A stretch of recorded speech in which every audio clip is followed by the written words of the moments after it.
What's up, everybody? It's Cameron. This is Operation Wisedome again. Today is July the 12th. Everybody say hello to those out there. Hello. Hello, Hello. hello. Yeah, What's hello, up? Operation Wisedome. What's Yeah, up? you know how we stand. We What's stand up? lit. We're starting a little bit late today, just due to the aspect that we've been chit-chatting. But today we're going to be doing a workshop aspect. Again, I really like Saturdays and workshops because it gets people really involved and detailed into cases and kind of looking into things they may not be seeing or knowing, because everybody's situation is different because they're in a different state. First off, what we're going to do is go ahead and move forward with Sarah. I think Nikki was supposed to show up too, but I'm not sure she is. She hasn't responded to me at all. But we're working on Sarah's situation. And Sarah, do you want to just kind of give a run through of an update on, like, okay, just what happened real quick, and then what's going on with the case from kind of beginning to end on a quick run through, and then where we're currently at right now? Sure. So you want me to start back when I first got pulled over? Well, I mean, okay, I'll do that. Or, Then you can go into the cases. So okay. Sarah ended up getting pulled over 2 different times. The first time she had on amnesty plates. We was able to get out her vehicle. We had to go back and forth. She was arrested. The second time she got pulled over, which was on the YouTube, in relation to having her brights on accidentally. The cop came up, found out that she did. She turned them off. Everything was okay, great, right? Do not extend the stop beyond a de minimis amount of time, Rodriguez versus United States, but they did so anyways and end up breaking her window after she stood up on her rights, and arresting her again. And so now she's been working in the courts pretty heavily. She's already gotten 2 judges recused, or just 1? Well, I recused one, and then the other one recused herself because she knows my sister and she likes my sister.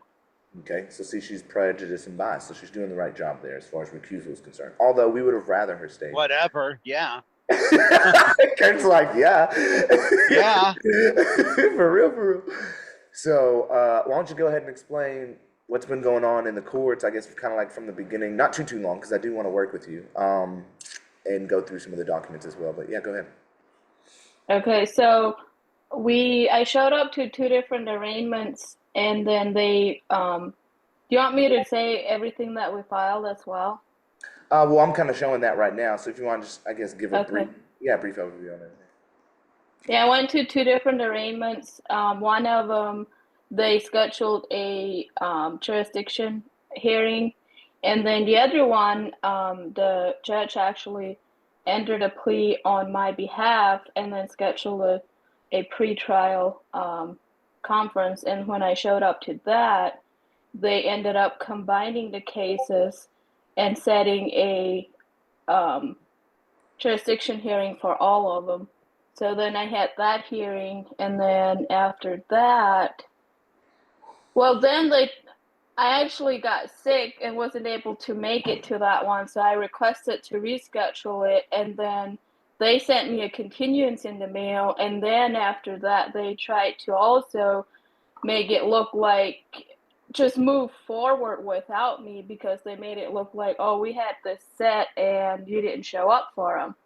Well, no, they did not have it set. I mean, they had the one hearing set, but then they tried to say I didn't come for the next pretrial. And I'm like, no, that was never set. It was tentatively set. And then, so anyways, when I showed up, when they were wanting to push me to trial, and I showed up for that, and I was like, I'm not ready for trial. I haven't had my jurisdiction hearing yet. So they did end up resetting the jurisdiction hearing. So I had that one, and then... Now, wait a second. Your jurisdiction hearing, not everybody's getting jurisdiction hearings. How did that go? I mean, it went well. However, I feel like I didn't feel satisfied when I left. But at the time, I didn't really know what more I could have done, and I wish I would have just like read more of my script and just, I guess, argued a little more, argued a little harder. I think she was set on her decision in it. However, yeah, I don't know. Looking back, I wish I would have argued more on it.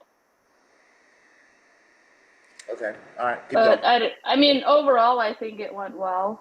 But they never gave me, because I also asked for like formal written determinations, and to this day I still haven't gotten that. Because we filed something along that, I asked for it verbally, and I never got it. And then the last after that, we filed some paperwork saying that they never objecting to the defects of the courts, like them not basically they're not doing their job and just pushing forward. And so the latest thing I got back from them is that they don't find any defects and they're still gonna move forward to trial on the 28th. So you're supposed to have trial this on the 28th of this month? Yes. Okay, so what's going on with the evidentiary hearing? Well, so the paperwork I filed was the objection. We also asked for an emergency hearing, and they said they're not going to set one in the last paperwork. So. So you've called for an evidentiary hearing. I don't think that was necessarily an evidentiary hearing. I asked for a hearing. I think it was for just regarding the objections or the paperwork that we filed. Okay, so she's responding to which one? They're responding to which one? That was the. It's That was the rebuttal and hearing request. Objections and procedurally defective order and emergency. Yeah, the last one was responding to that one. Yep. And they're saying no on this one. Yeah. Okay. And objections to procedurally defective order, or issued an oral ruling on multiple motions filed by the alleged defendant, including a motion to recuse Magistrate Philcamp, motion to dismiss for lack of jurisdiction, and a demand for written probable cause determination. On or about May 15th, the alleged defendant filed a motion to enlarge, amend, and reconsider ruling on defendant's motions pursuant to seeking written findings of facts and conclusions of law on the court's April 25th ruling. The motion to enlarge, amend, and reconsider specifically requested an enlargement of time to file the motion, explicit numbered findings of fact and conclusions of law regarding jurisdictional issues, reason statement. Okay, so let's check this out. All right, so that's nice. We come back down, take this, boom, boom, boom. As we're gonna bring it over into Sarah. Sarah, and then new folder. No, it's not on the 12th, but just to separate the two. Save, and then I gotta get, where am I at in here? This one. Sorry. Okay, so we got that one saved. Cut that out. This one is state. Load up. And that's a different magistrate too. Andrew Abbott. Yep. So that's who gave the denial? Wait, let me go back. Well, there's been 3 different judges involved. Okay, so wait a second. Is that So music on purpose? Yeah, is it bothering you? Oh, well, I'm just trying to listen to you. Okay, if you can't hear me as well, hold on. I got you.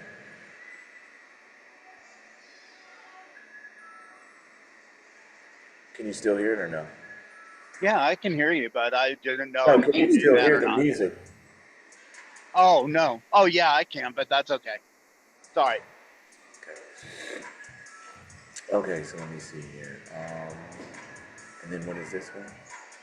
State of Iowa order of filings by defendant noted. Emergency request for hearings is denied. Filed on behalf by Andrew Abbott. Who is this nigga? Electronic files. So he was also there for my second arraignment. Okay, now what is his reasoning behind that? The court is in receipt of the defendant's objections, okay? The court has reviewed the defendant's filings and orders filed herein. The court finds no defective orders have been filed. That's right. You're right. It was orally stated, you dummy. That's the whole point.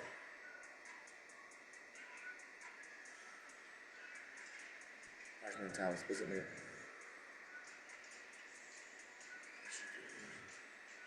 That's the whole point of what we're saying. So what is he talking about? Of course there's been nothing filed. Right? Am I wrong? Am I tripping on this? The court has reviewed the defendant's findings and orders filed herein. The court finds no defective orders have been filed, nor have they been filed in violation of the rules of this court. Yeah, we're asking for it to be filed, the formal to have the written formal determinations on our filings. So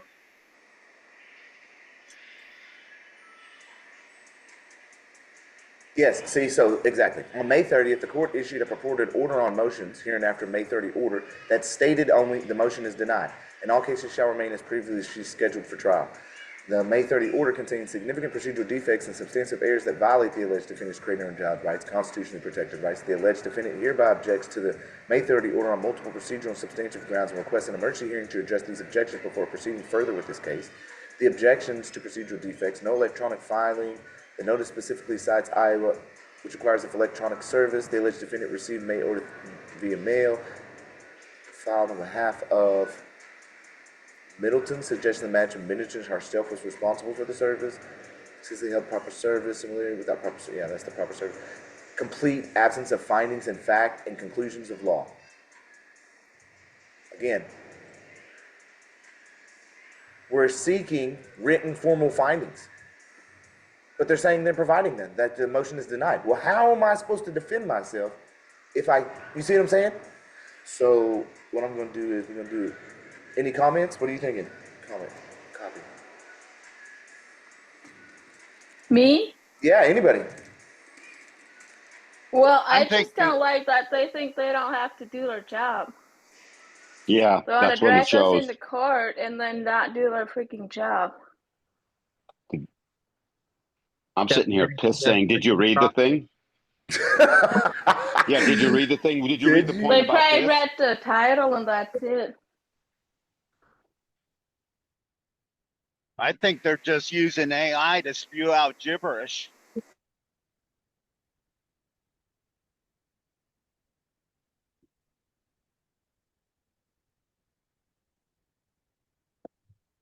Conclusions of what law? Conclusions of what law? What is the nature of this law?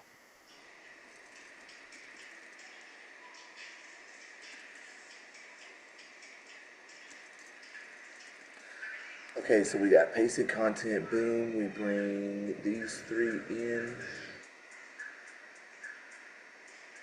1, 2, 3. Yeah, these people are tripping on this side. Okay, uh-oh.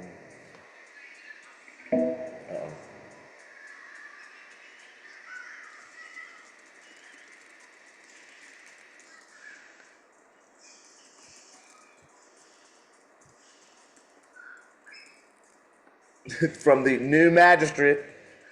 Like, who is this guy? How does he know anything about our case? Well, how do any of them know anything about my case when I get a different one every other time I go to court? Don't count yourself out. They know about our cases. They know darn well about our cases. They may not read every word, but they see enough of it. They do see enough, but I really do. They do. Lion sacks. Come on. They are. But again, that's why we got to change it up. You dig what I'm talking about? So. They change it up to keep us mixed up on what we're trying to do routinely with the same judge. So they switch it out on you, so it completely confuses you. Exactly, especially if they're seeing everything we do. My boy, he's like, my boy, you be really on that one too, bro. I'm gonna tell you. I am. Okay, I don't like them knowing what we're doing. Okay, but I'm gonna. Whoa, how did I? What's going on with me? Why do I look like I'm in a black room, bro? happened? Do you have a background? I don't know. It was weird. Sometimes you do and sometimes you don't. That was so weird. Was I like hovering over the screen or something? Right now it keeps going back and forth. Oh, you can see it going Yeah. back and forth? It Oh, actually that's moved your pretty quick, though, virtual. when you were hovering over the screen. You were hovering over your screen share. Yeah, I'm just bringing it back to normal. It had me like all in the background, all black and stuff. Okay, what is this one? Oh, this is that one we looked at last That's time. why she Horrible denied. signature. Yeah. That's why she denied our motion, our filing for written determination without a written determination.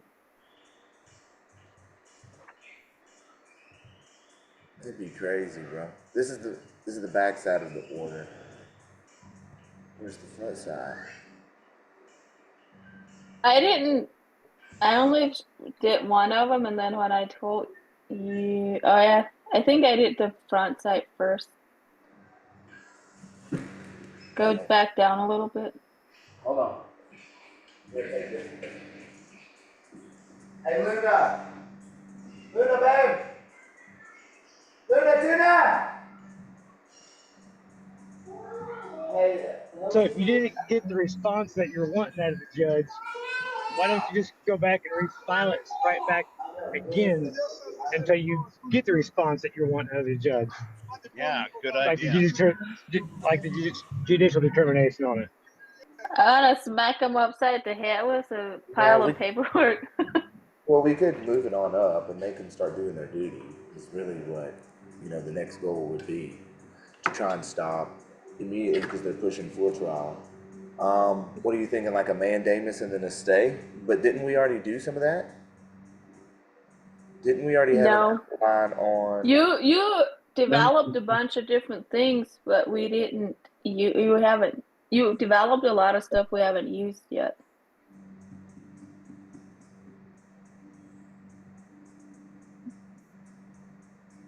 I don't remember a mandamus being one of them.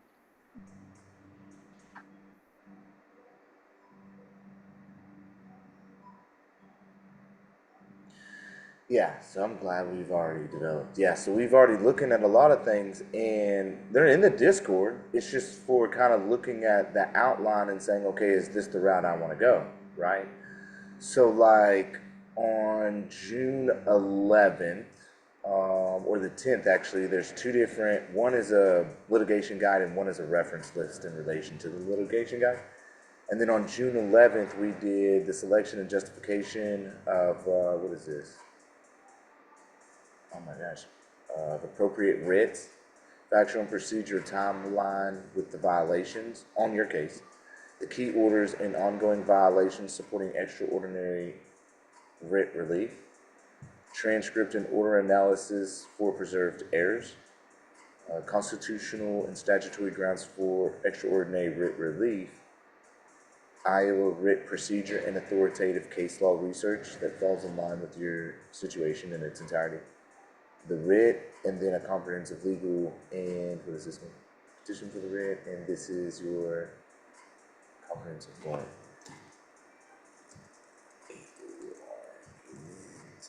And issue outline and support of petition for writ. Okay, so we've got a lot to kind of stop the court if we're looking to stop the court and you're looking to go this route. It's just, since June, having made yourself familiar with this situation as far as like, well, is this a route I want to go? Now, I know you're busy and stuff too, but like this is all your preliminary stuff with your litigation guide to be able to have you ready to do this and kind of like stop the court. Right? You've got a lot of issues now. With the aspect of what's already transpired, let's see. Analysis, order from magistrate. The magistrate, on a full screen here. So the July order issued by Abbott represents a continuation and escalation of the procedure irregularities that have plagued your case from its inception. This order filed courts to deny objectively procedurally order without providing any substantial analysis, findings of fact, or conclusions of law. The complete absence of findings of facts and mandatory rule violation, The order violates Iowa Rule Criminal Procedure 2.11.4, which explicitly mandates that courts shall state its findings and conclusions on the record on writing when ruling on pretrial motions. Orders review the defendant's filings and orders filed herein. The court finds no defective orders filed in violation of this court. The court finds no merit for the defendant's claims. As such, the court will not set the emergency hearing requested. The order provides no analysis of the specific procedural defects identified in Sarah's objections, the legal standards for emergency hearings, the constitutional due process requirements, the jurisdictional challenges raised. B, irregularities continue. The notice explicitly states parties not served by E in this, not served electronically. Rule 16, 3.152 violation. The notice cites Iowa Court Rule 16.3152 requiring alternative service, but provides no evidence that proper alternative service was completed. This matter presents a continuation of the service irregularities. I'll disregard that one. Substantial legal errors, failure to address constitutional issues. The order completely ignores Sarah's constitutional arguments regarding the right to meaningful judicial consideration, requirement for reasoned decision-making, the fairness requirements of due process, Fourth Amendment issues, creator endowed rights, jurisdictional issues ignored. Threshold questions, the order fails to address jurisdictional challenges that must be resolved before proceeding to the merits. Warrantless arrest issues, no consideration of the fundamental illegality of the underlying arrest and detention. Recusal implementation, continued failure to address the improper implementation of Magistrate Feldkamp's recusal. Escalation of judicial misconduct patterns, systematic violations, willful, denial of fundamental rights, improper coercion, void ab initio, any warrant issued based on, strengthened appellate record, clear pattern. The July 2nd order establishes a clear pattern for procedure violations that strengthens any appellate challenge. Systematic denial of the due process creates the federal constitutional issues that can be raised in the higher courts. The judicial misconduct, of course, emergency relief, justification, irreparable harm, because they're continuing, right, by violating your due process rights. So you got irreparable harm there. Extraordinary circumstance, the systematic denial of due process justifies seeking extraordinary relief through writs, time-sensitive issues that creates urgency for immediate intervention. Recommended implement immediate actions, emergency motions, motion to declare July 2nd order void ab initio based on the complete absence of required findings and service irregularities. Well, we won't do the service irregularities, but emergency motion for stay, seeking a stay of all proceedings until procedural defects are corrected. Renewed motion for recusal, addressing the magistrate absence, apparent bias, and failure to follow mandatory rules. Higher court filings within 7 days, petition for writ of prohibition, petition for writ of mandamus, emergency application for stay. Administrative action within 7 days, supplemental judicial misconduct complaint, adding Magistrate Abbott's violations to the existing complaint against the court system, and then your federal civil rights complaint. Okay, going ahead and moving forward with that bad one. So your Iowa Supreme Court precedents would be State versus Wise. Oh, I like that, because we're all Wisedomians here. From 1991 in Iowa, which is requiring adequate findings for appellate review. See what I'm saying here? You can't get any kind of appellate review if they ain't doing things properly. Again, violating your due process rights. They're trying to test the waters to see what you do and what you don't know. State versus Ashley in 1990 in Iowa. Written findings indispensable for suppression rulings. Uh-oh. 3. State versus Olson. Error to deny motions with cryptic entries. The federal constitution authorities. Matthew versus Eldridge. Rodriguez versus United States. Steele Co. versus Citizens for a Better Environment. Okay. Iowa procedural rules. Mandatory filings requirement under 211.4. 1.9041. Findings of facts and conclusions of law. Let's look at this one real quick. Copy. Paste that back way. How about looking up when they deny you due process, all jurisdiction ceases? 0.904. Findings in the court. Cam, is that in Wisedome? What, Papa? The document you were just looking at? There was a case law I was trying to snag, but you scrolled away. Where was he at in here? Or no, over here? Would you, yeah, right there, it's, the cryptid State versus Olson. Okay, thank you. That's all I needed. Yep. Okay, so then we have Rule 1.904, findings by court. Findings, conclusions, and judgment. The court trying an issue of fact without a jury, whether, what was it? Wait. Which one was it, damn it? It was just one. Yeah, okay. Whether by equitable or ordinary proceedings, okay, that's pretty important there. Equitable or ordinary proceedings shall find facts in writing, separately stating its conclusions of law. Separately. See there? Separately. And direct an appropriate judgment. A party on appeal may challenge the sufficiency of the evidence to sustain any finding without having objected to it by motion or otherwise. No request for findings is necessary for purposes of review. Findings of master shall be deemed for those courts to the extent it adopts them. So what we could also say is, okay, well, let's just go ahead and file an appeal to this order. Right? Right or wrong? Right. Okay, right. Like, nobody's talking.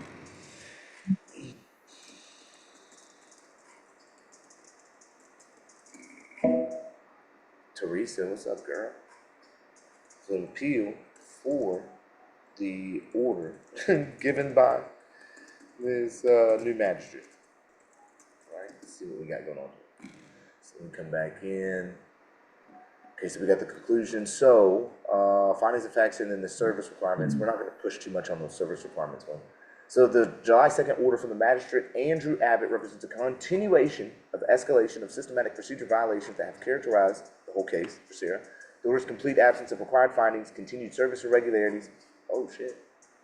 All right, we'll get to work then. Shit. Don't let me stop you. Damn.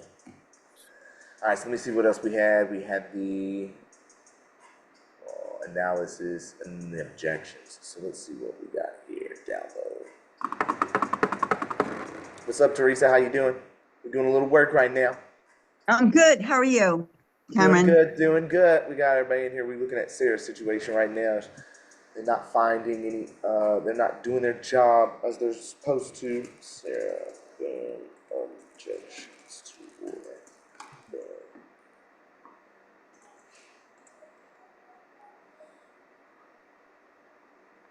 368 line, huh? 15 pager. Objections to procedurally defective order. Let's take this down. Yeah, we're gonna take this down. Take this zone down into a new page. Recompile. And get that notice down in special bottom.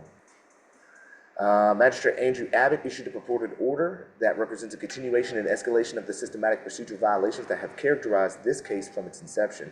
The July 2nd order purports to deny the alleged defendant's objections to procedurally defective order and emergency request for hearing without providing any substantive legal findings, findings of facts, or conclusions of law as mandated by 211.4. This order, it was well, we wasn't over there though. Okay, is that one? This order constitutes the third consecutive judicial ruling in this case that violates mandatory procedural requirements establishing a clear pattern of willful disregard for Iowa court rules and constitutional due process protections. The July 2nd order's complete absence of required findings, continued service irregularities, and failure to address the constitutional and jurisdictional challenge renders it void ab initio and subject to immediate vacation. The systematic denial of the alleged defendant's creator endowed constitutional rights has now reached a level that requires emergency intervention to prevent irreparable harm and preserve the integrity of the judicial process. The categorical violation of Iowa Rules of Criminal Procedure 211.4 explicitly mandates that in ruling on pretrial motions, the court shall state its findings and conclusions on the record or in writing. The use of the imperative shall mandates a mandatory, non-discretionary duty that admits of no exception. State versus Clonwell, 2000, emphasized the mandatory nature of shall in procedural rules. So we went over this on last time, Sarah, too. The July 2nd order provides only the following perfunctory statements. The court has reviewed, yes, we went through that. The court finds no merit, okay, we see that. These conclusory statements constitute a categorical failure to provide the required findings of facts and conclusions of law, as they contain no analysis of the specific procedural defects identified in the alleged defendant's objections, no application of the legal standards to the factual record, no explanation of the legal reasoning supporting the court's conclusions, no consideration of the constitutional issues raised, and no addressing the jurisdictional challenge presented. 5. The Iowa Supreme Court has consistently held that perfunctory rulings violate Rule 211.4 and require reversal. State versus Wise, reminding because oral remarks failed to supply a coherent rationale. How am I going to defend myself if you cannot even supply me with a coherent rationale when I'm providing an exuberant amount of information to you to support my claim that I'm bringing forth in said motions or pleadings and filings? Try and make it make sense to me, y'all. That's the point, yo. State versus Ashley. That's right. Holding written findings indispensable for appellate review of suppression ruling. How am I going to get an appellate review? You're not even doing your damn job. State Take it versus to Oakland. the mountain. I'm telling you, ministerial duties, they have. Finding error to denied motion with cryptic minute entry. The July 2nd order's violation of 211.4 is even more egregious than the defects identified in the foregoing cases, as it provides no substantive analysis whatsoever of the complex constitutional and the jurisdictional issues presented. The maxim lex non cogit ad impossibilia. The law does not compel the impossible. Applies here. Why is that? Why cannot the law compel the impossible in relation to a denial of her motion? Because that would be denial of fundamental rights. Due process, baby. How am I going to get it? I don't even understand. Yeah. I'm filing all this and you're telling me, oh, no, we don't find anything. Okay, well, what? Then how am I supposed to move forward? I don't even know what y'all are thinking here or why it's denied. Other than, oh, we don't see anything. How? How do you not? You got to bring it in. There has to be. Maybe if they'd actually looked, they would see something. Facts. Well, that's why we got to call them back out. No acceptance and rebuttal. Another rebuttal on top of the rebuttal, clearly. It's a rebuttal. Judge, aren't these actions judicially irresponsible as it relates to my defense of myself? Is that going to get us a written ruling, though, and determination? No, I don't know, but it just starts the process of getting your creative juices flowing when you start pointing out that see how they delay, see what the hell they're up to, you know? Yeah. I'm just trying to get to the point of you got a duty to do. Are you going to really do it or not? Do we have to keep going back and forth in this? Because the trial can't proceed, and I'm about to hit you with a writ. Like, we're about to stop all this right now. So the July 2nd, the July 2nd's ordered violation of the two more egregious applies here. Without adequate findings, adequate findings, it is impossible for the alleged defendant to understand the court's reasonings or prepare an effective appellate challenge. The systematic, this is what we got to take out. Jurisdictional defects. Parties not served by EDMS. I don't want none of this in here. This case, which identical service, yeah, we take this out. It's labeled as B, so subsection B, we're going to change out B, there, B, recompile. Failure to address the threshold and jurisdictional issues. The alleged defendant's objections raised fundamental jurisdictional challenges that constitute threshold issues requiring resolution before any court can proceed to the merits. These jurisdictional challenges include absence of sworn complaint, meeting Iowa 2.5 requirements, the lack of personal jurisdiction, subject matter jurisdiction, constitutional challenges to the underlying warrantless arrest and detention, and fundamental illegality of the traffic stop extension after the officer's acknowledgement of compliance. That's why they're trying to skip this evidentiary, because they'll know that everything is fruit of the poisonous tree. That's why we got to get it in there as an evidentiary before they try to bring you over the trial. See what I'm saying? What y'all talking about in the chat? I ain't even watching the chat. Ooh, yeah. What y'all got going on? I'm here for Cameron. I'm here for Sarah. What's up? All right, so the United States of the Supreme Court has held that jurisdictional challenges or threshold must be addressed before proceeding to any other matters. Steel Code versus Citizens for a Better Environment. We know jurisdictionals are powered to declare the law, and when it ceases to exist, the only function remaining to the court is that of announcing the fact and dismissing the cause. The Iowa Supreme Court has similarly recognized that. The order, complete failure to address these threshold jurisdictional issues, renders it legally insufficient to prevents the court from exercising any further authority in this case. The maxim quorum non jus before one who is not a judge applies here. Without establishing jurisdiction, courts lack the power of binding orders. Constitutional due process violations. So we're coming back into reinforcing everything again.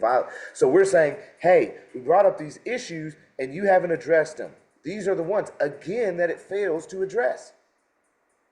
The Fourth Amendment violations ignored.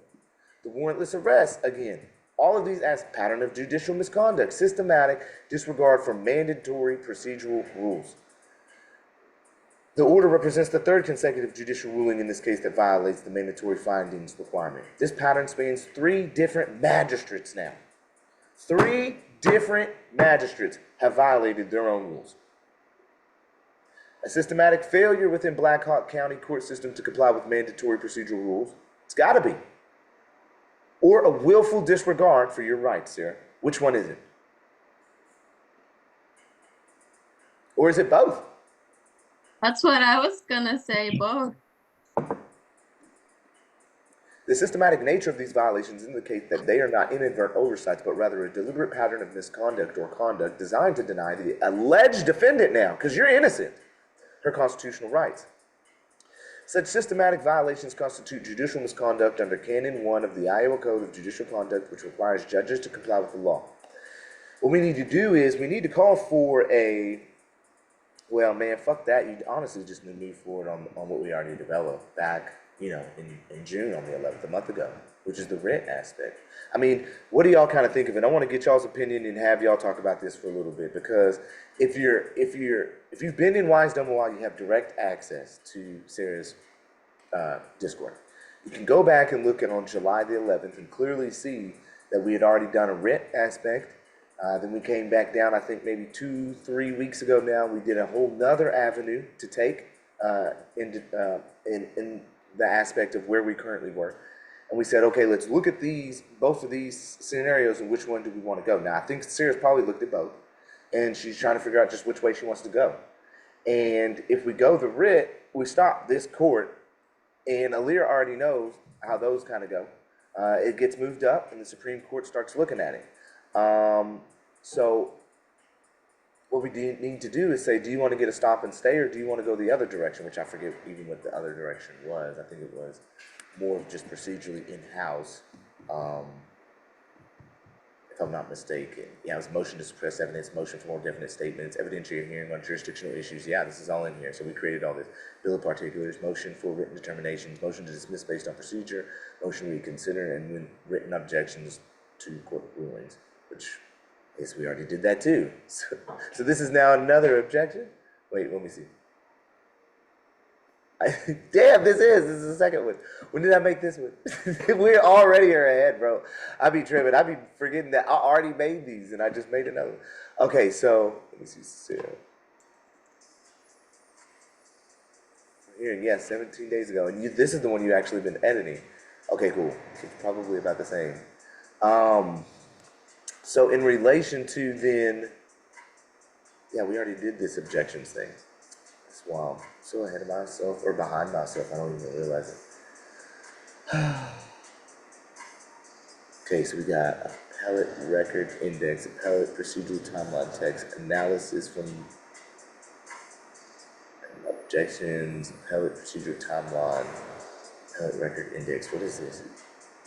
The appellate record index provides a comprehensive catalog of all documents, exhibits, and materials relevant to defendant. The index is organized chronological record of proceedings. Oh, okay, cool, right? Yep. And then your appellate legal memorandum, case law verification and analysis for appeal. This is something new. Again, just wanted to update you on this. With everything that we create, because you know, back in the day, oh, y'all ain't seeing my screen. Damn. Just sitting here talking. Yep. Sorry. So just as an update, everything that we do and develop through Manus gets a case law verification, so that there's no ghosts references as far as cases are concerned. I just wanted to let y'all know that. So every case that we're applying within any of our documents gets a verification, what status it's in, and then Cool. the relevance of that case directly to your situation. So again, the application to Sirius's case, and then the supporting analysis with that. So that is with everything, right? Just so everybody's getting a good, being aware of how to apply the case law, what you need to do, what you need to argue, because there's, someone that, well, it doesn't apply, and it's like, listen here, no. Let me tell you now, I actually know a little bit about this, right?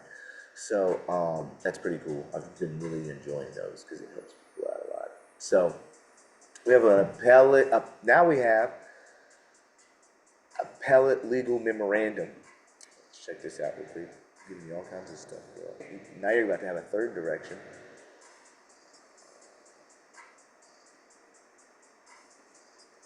Yeah. That's why I like these workshops. You get to start creating like new things. Appellate legal memorandum.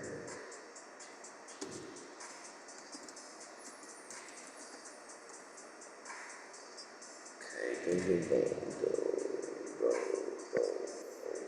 Ooh, this is a big one, 490, huh? 2-pager, huh? Okay.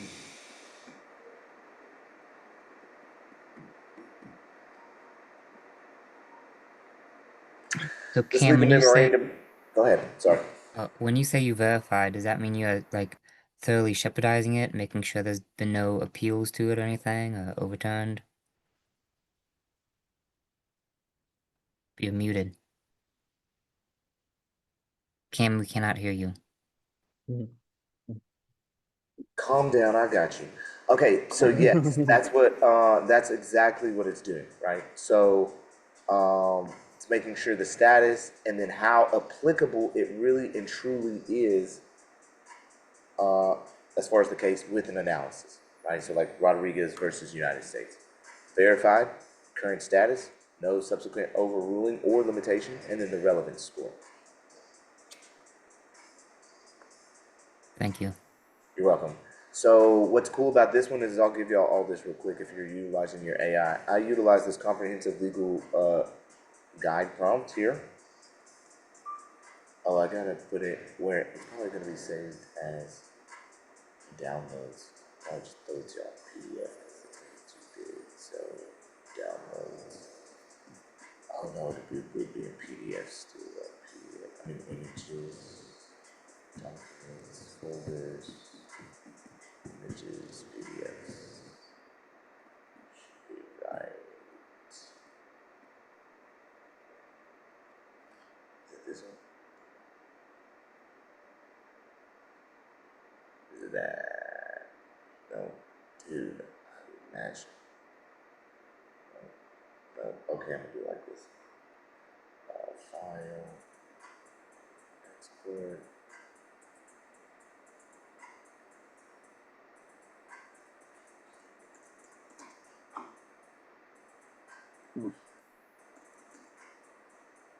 Desktop. And then we'll come over here, desktop. And then where's my chat at? Chat. And then boom. Okay, so that prompt's cool because what it'll do is it'll give you a good guide on the cases as well. But then also, if you just say include as you're, speaking into, go ahead and include a case validation and verification with analysis as well as a separate document, whether it's PDF, docs, whatever the case may be.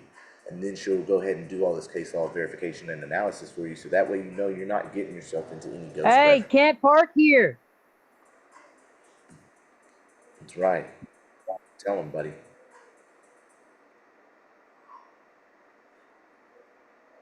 Okay, so this is the appellate legal memorandum. Let's see. So this, the legal memorandum provides a comprehensive analysis and strategic guidance in support of the defendant appellant appeal order issued.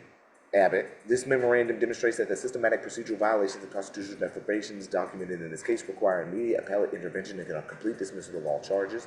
The analysis reveals multiple independent grounds for reversal, each supported by controlling Iowa Supreme Court precedent and federal constitutional authority. The systematic nature of the violation, spanning 3 different magistrates and multiple orders, demonstrates either willful disregard or mandatory procedural requirements for systematic failure within the Blackhawk County court system that threatens the integrity of the judicial process itself. This memorandum establishes that defendant appellant creators endowed constitutional rights have been systematically violated through 1. Categorical violations of Iowa Rules Criminal Procedure 211-4, mandatory findings requirement, systematic service irregularities violating Iowa court rule, failure to address threshold jurisdictional challenges and the underlying Fourth Amendment violations, and denial of the emergency hearings on constitutional issues. Then you're coming through with all of your theories for the appellate success, hierarchical argument structure, tier 1, tier 2 on the procedural violations, tier 3 jurisdictional defects, systematic pattern, tier 4. Again, our endowed rights framework, and pretty cool. So let me see, this is appellate legal memo, share, copy, appellate legal memo, appellate legal memo.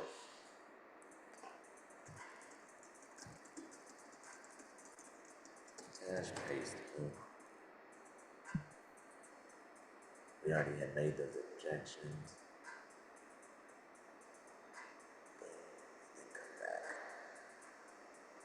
Where was that at? Now we have the memorandum, the appellate procedure timeline, record index, case law, and then they actually appeal. So, Sarah, all.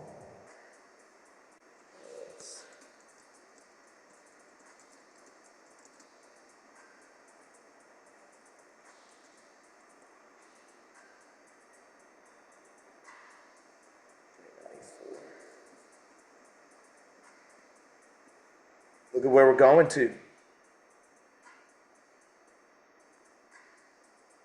Look at where we're going to. That's hot stuff, man. Take it on up. Y'all fail to realize we've already taken it up. You know what I'm talking about? Because y'all didn't know this. You've been fucking it up. Well, we done taken it up before too.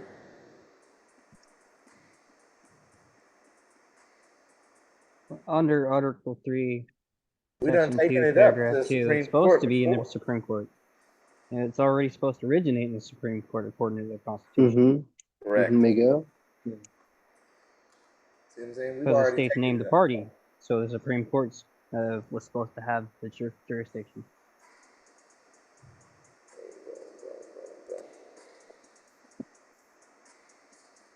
But yeah, follow the yellow brick road. Statement of the issues, whether the district court committed reversible error by issuing an order on July 2nd that category violates 211's mandatory requirements for the findings of facts, whether the district court's systematic pattern of orders lack requiring findings of facts and conclusion of law spanning multiple magistrates and multiple rulings, whether the district court's continued failure to comply with the court rules as far as regarding service and court orders creates jurisdictional defects that render all subsequent proceedings void ab initio, whether the district court's complete failure to address the threshold jurisdictional challenges, including fundamental illegality of the underlying warrantless arrest and unlawful extension of the traffic stop, whether the district court's systematic denial of the defendant appellant's request for emergency hearings to address constitutional violations constitutes an abuse of discretion, whether the pattern of judicial conduct evidenced in this case constitutes judicial misconduct requiring recusal and reassignment to different judicial districts. Now, what I want you to notice on this aspect too, Sarah, is the aspect, or just really anybody, that what we're looking at is 3 different approaches, right or wrong? Right. Okay. What are these different types of approaches? We have an appeal approach, right? Yep. What's the other one? A stay. Okay. With The the stop stay. okay. What is the other one? I'm not sure. Okay, so we have the appeal aspect, appealing the judgment, moving it up. We have a writ outlook, right? Moving through with writs. Or we have the aspect of saying, okay, well, we're going to keep it in-house and move with motions to suppress, motion with more definite statement, evidentiary hearing on the jurisdictional issues, bill of particulars, right? We have an internal aspect as well, a reconsideration, right? These are different aspects and modes and methods in which we can move ourselves into. There's so many different methods that you can use, you have to look at it and say, which one do I feel comfortable with using? And then move in that. I can't be the decision maker for you. I can only be the researcher that helps provide information for you to make the decision yourself. That's all I can do. So I have to then look at the whole situation here within Operation Wisedome and say, well, guys, what do y'all think of a situation in her situation would be? I have to sit back, lean back, and now reach out to the crew and say, what's good? What do y'all think? I need some input and perspective here. Well, writs are supposed to be the strongest thing in a court. Is that correct? Yes, but it has to be brought, all the elements must be brought forth in the most comprehensive manner. If those elements ain't met, then it's going to get denied, right? Right. Are they going to have sufficient arguments? Because it looks like, for me, the representative in Miguel's case, right, as far as when we sent it up, they didn't even send in the letter. They didn't respond. They said, we're not even going to respond to him, really. We don't feel like responding. Like, so everything that Miguel said, I guess you're just going to ahead and tacitly accept it, right? Isn't there a fourth way of getting through all of this? Because we're always in the inferior court. And I mean, they're really inferior. Isn't there? Well, if there's a fourth way, you could develop that. We could develop that too. But at this point, out of those three, so, you know, Doug's saying, you know, okay, the writ's going to be the best situation to go through right now. You know, that's writs sound good because they're like a have? demand. Writ is like a demand, right?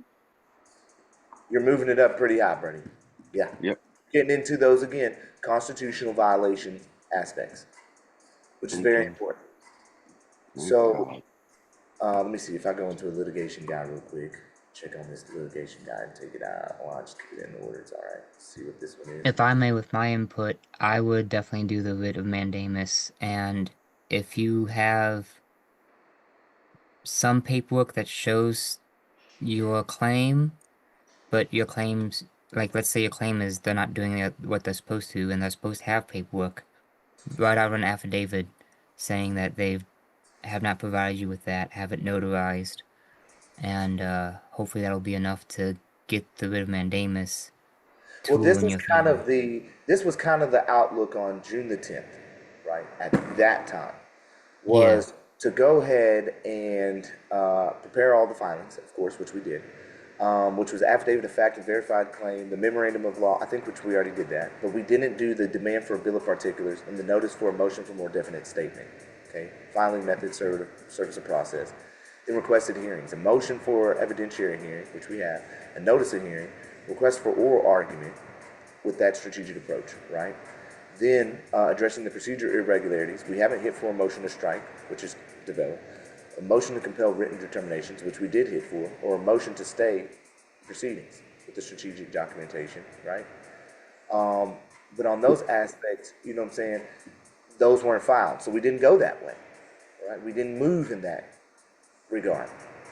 But the aspects of everything being developed was already here, right? To be able to have one to say, okay, well, am I going to go this way? And if I am, let's do it, right? So that's on that litigation guide there. So then we come down to actual timeline, key orders, transcript, order analysis, constitutional statutory grounds, Iowa writ procedure with authoritative. So then we're saying, okay, well, now we're going to look at the Iowa writ. This is back on June the 11th.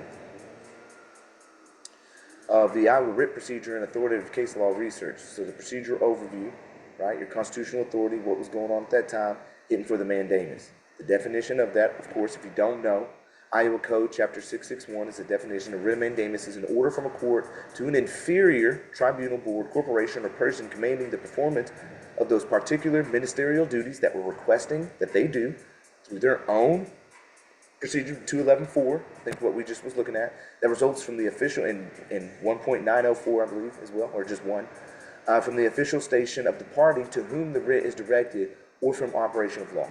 The clear legal right, the petitioner must demonstrate a clear legal right to the performance of the act demanded, which we are clearly doing. That's why we're appealing, we're constantly objecting, the legal duty, no other adequate remedy.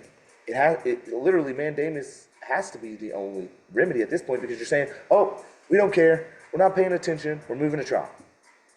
See what I'm saying? That's not how this works.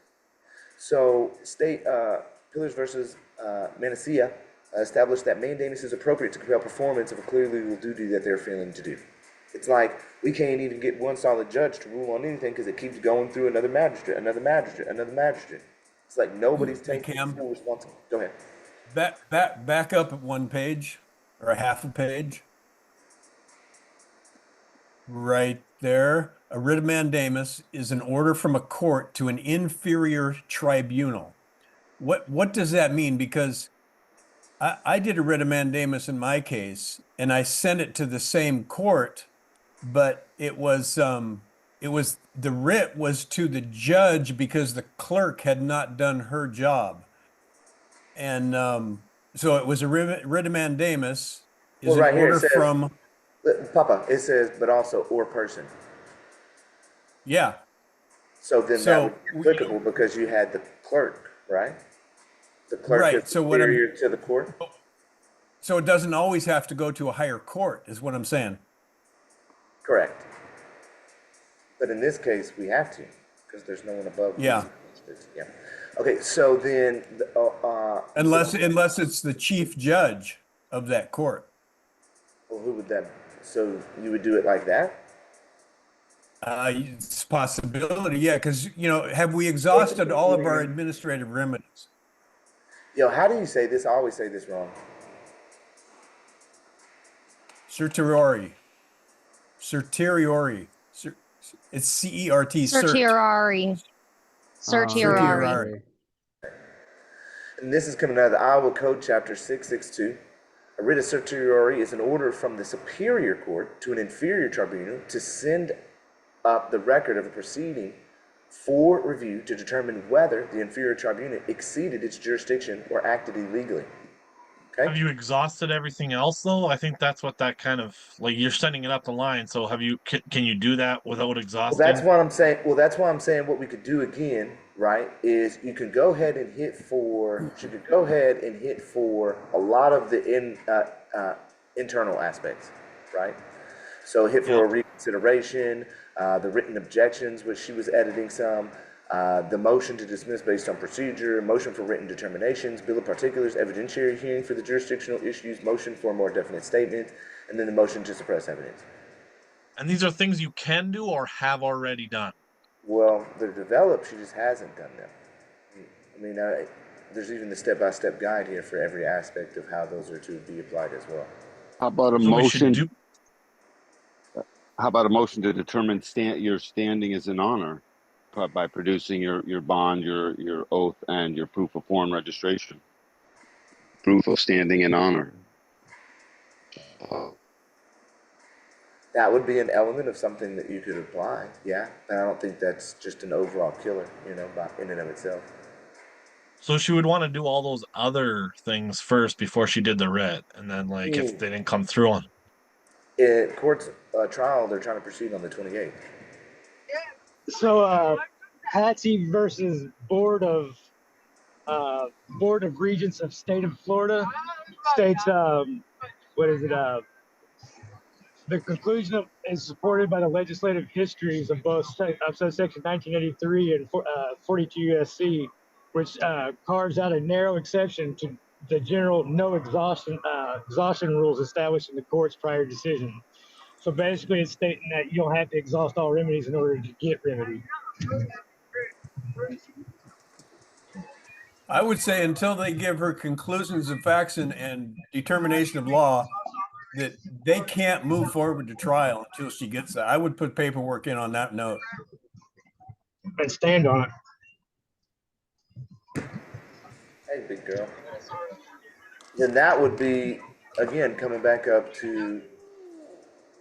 Okay, hold on one second. Y'all gonna have to talk amongst yourself for a moment.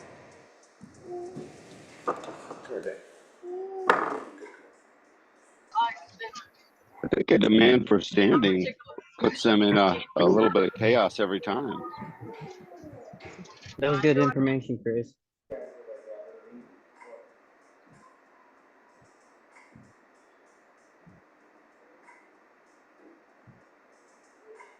Very much so. I don't have any particular reading on that, but that's what I was of the understanding of, is that the writ of certiorari didn't need an exhaustive remedy.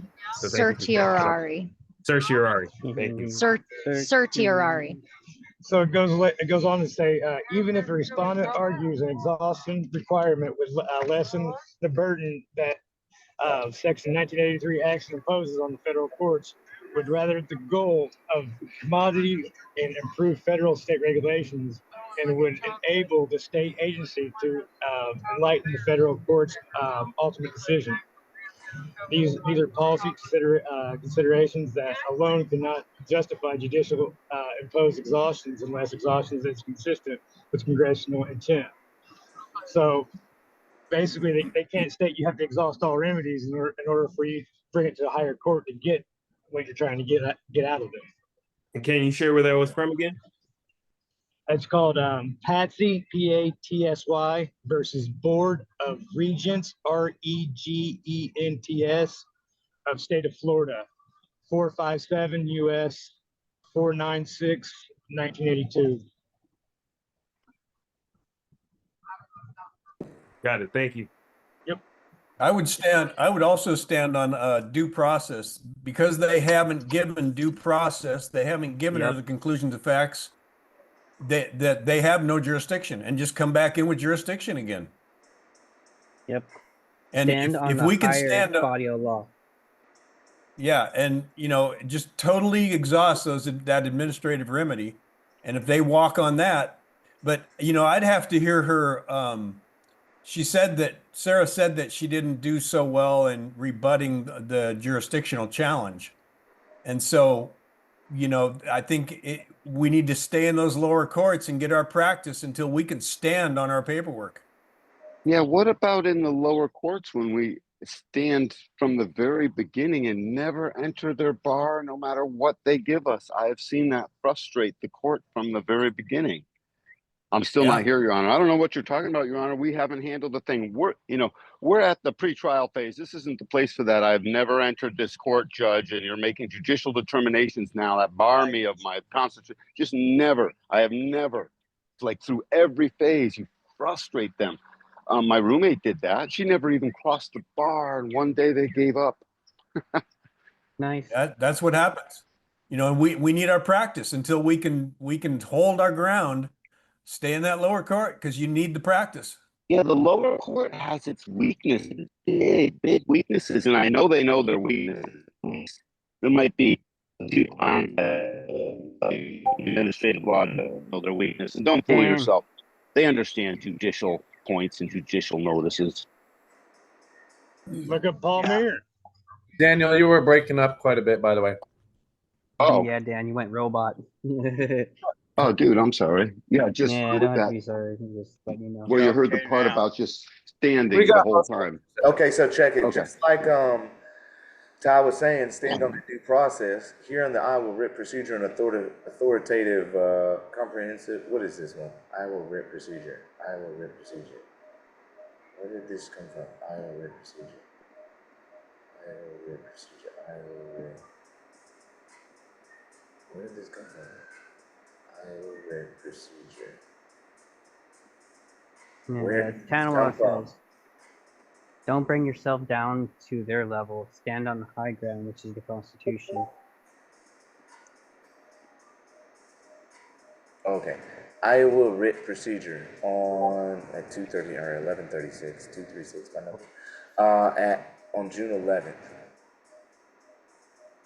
Iowa Writ Procedure. Under due process violations, Matthew versus Eldridge, 1976, holding the procedural default process requires consideration of three factors. 1, the private interest affected. 2, the risk of the erroneous deprivation to the procedures used and the probable value of additional procedural safeguards. And 3, the government's interest, including the fiscal and administrative burdens of additional procedures. The analysis. In Matthews, the Supreme Court established the balancing test for determining what process is due in a given situation. The court emphasized that due process is flexible and calls for such procedural protections as the particular situation demands. The application of Sayre's case, of course, is that the court's summary's denial of motions without explanation whatsoever, and the refusal to provide written determinations when requested, and proceeding to trial without resolving jurisdictional challenges, all implicate that the Matthews factors. Sayre's liberty interest is substantial. The risk of erroneous deprivation is high, especially on irreparable harm, given the procedural irregularities, and the burden of providing proper procedures is minimal. The analysis justifies writ relief to ensure proper procedural due process. Writ relevance. This case supports petitions for writs of mandamus and prohibition to compel proper procedures and prevent proceedings that violate due process. These are all like more case due process violation under B. That's another one too. Fuentes versus Shevin. Procedural due process requires notice and an opportunity to be heard before the person could be deprived of property, of course. How it applies to yours is the court's failure to provide written determinations clarify the 9 separate case numbers and conduct of evidentiary hearing on jurisdictional issues and implicate the Fuentes requirement of notice and opportunity to be heard at a meaningful time and in a meaningful manner. This violation justifies the writ of relief to ensure proper procedural due process. Writ relevance. Then you got another one. I mean, they're all over. Due process. Body versus Connecticut. How this one And if I applies. may, Go ahead. somewhere in AM jurisprudence 16 seconds says denial of due process, all jurisdiction ceases. What? But they Yeah, I changed would it. throw that in there. They changed the AM jurisprudence, so I don't know the citing, but it's in AM juris 16 seconds it says denial of due process, all jurisdiction ceases. Oh, yeah. I would sum that document up with that statement. Yeah, I got I don't know if it's this one or not, but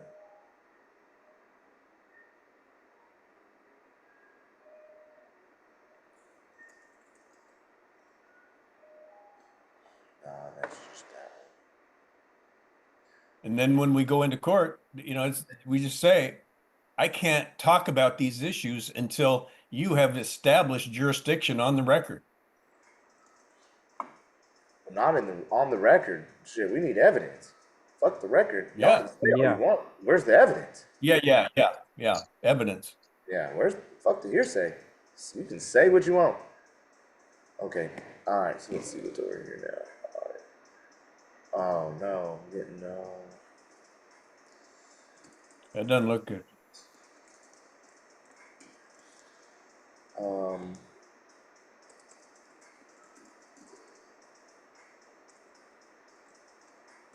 Hope they're not charging you for all that.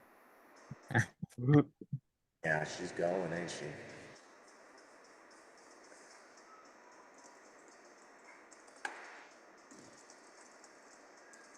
I tried Googling that, it didn't come up with anything. That mask can do better.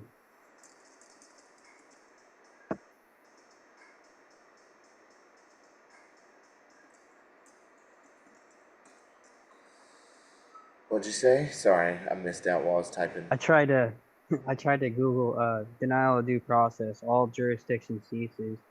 I didn't come up with anything. Managed probably can get it better. Okay. Quentin put in the chat, jurisdiction depends on compliance with statutory and constitutional state safeguards, state versus Roeder.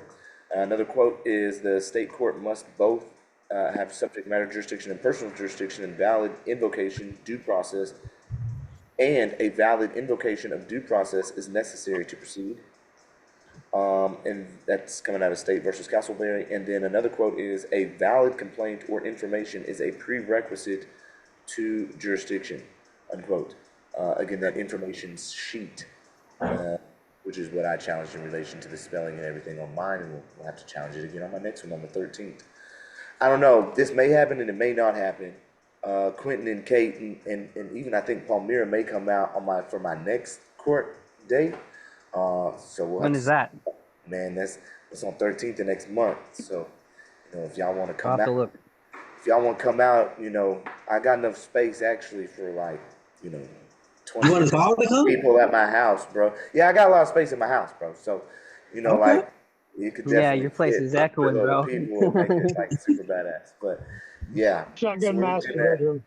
All right, make it a It's family. not confirmed yet, but it has been thrown out there as far as a date is concerned. So yeah, I like Yeah, get the you can detail. show. Yeah, for sure. 13th, yeah, I can show. For sure, for sure. Okay, so then on Sarah's situation, how are y'all feeling thus far? Like, what are we looking at here? Because there's a lot on Sarah's plate, but if you look also, a lot has been developed to really put her where she needs to go if she commits to a certain route, should I say, right? So, what are y'all thinking? We just going writ while filing some of the internal stuff, or what? Yeah, Like that's what I The did. writ, says. the writ What Go seems on does the Sarah office. want to do? Has she got all of discovery? Ask her. She's here. What do you want to do, Sarah? I want to make them do their job. Go on the office. And So how we are you have going to do that? We have to keep in mind that trial is scheduled for like 2 weeks out as of right now. Make sure you file the Right. writ 7 days before the next hearing, or more time before that. I don't think you've exhausted your administrative remedies in order to go to the writ. Yeah, I agree with that. I don't think you need to. Chris just explained you don't need to. Well, how many times do they not have? How many times can they just ignore what you ask for before you can go to the writ? Well, Well, here's there a is a question. three-step administrative process. Here's a Default, question about it. and notice of default. Is this a Valera? court of record that you can take to an appellate court? A local appellate court? Well, yes and no. They did record they did an electronic recording of my last hearing because I asked them if this is a court of record. And she was like, well, not really. However, it can be if you want it to be. What does that mean? And I would have said, for the Well, record, what I she want it to meant be. by that is if you wanted it recorded, they can do electronic recordings. Well, You the should have been reason like, yeah, for the record, I want it to be. the reason Yeah, I I don't ask think, is I there don't is think that's a recorded court. no, the reason I ask is because there is a process where you can do an interlocutory appeal to the local appellate court for egregious errors before you do the writ of mandamus. So if you can do that from that court, you'd have to do that before you go to the writ. But if it, with the type of court that it is, if that's not an option and that appellate court won't recognize a case from it, like with mine, I have to go to the county court for appeals in my court. And with the way they just messed up, I can't do an interlocutory appeal because there's nothing to appeal. There's been no hearings. So I have to go through with the process of the writ of mandamus because I have no other option for remedy. So how do I find out if that's one of those courts or not? That's where you have to look into the rules and figure out what court you're in and where in the rules their appellate procedures are and where they go to appeal for that court. So my rule for that was under the Texas Code of Criminal Procedures under the appellates and writ of errors, appeals and writ of errors portion. So you'd have to find that similar section in your local rules. Sorry, dogs. To be able to find that.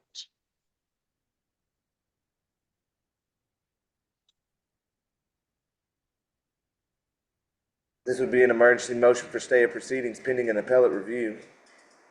Emergency nature of this motion.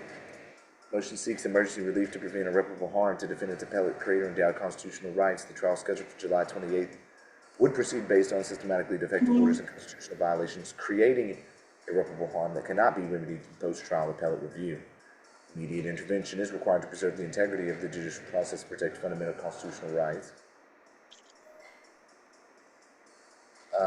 Moves this honorable court for an emergency stay of all proceedings in the above captioned matter pending resolution of her appeal from the order dated July 2nd, 2025. This motion is made in pursuant and the inherent power of this court to prevent irreparable harm to constitutional rights, have transformed a simple traffic citation into a constitutional crisis requiring immediate appellate intervention. The defendant appellant has filed a comprehensive appeal challenging order that represents a culmination of systematic violations. The underlying prosecution is based upon evidence obtained through unlawful extension of a traffic stop in violation of Rodriguez versus United States and a fundamentally illegally warrantless arrest in violation of Iowa Code subsection 820.14. These constitutional violations have been compounded by systematic procedural irregularities, including categorical violations of Iowa 211.4 and persistent service irregularities under Iowa Court Rule 16.3152.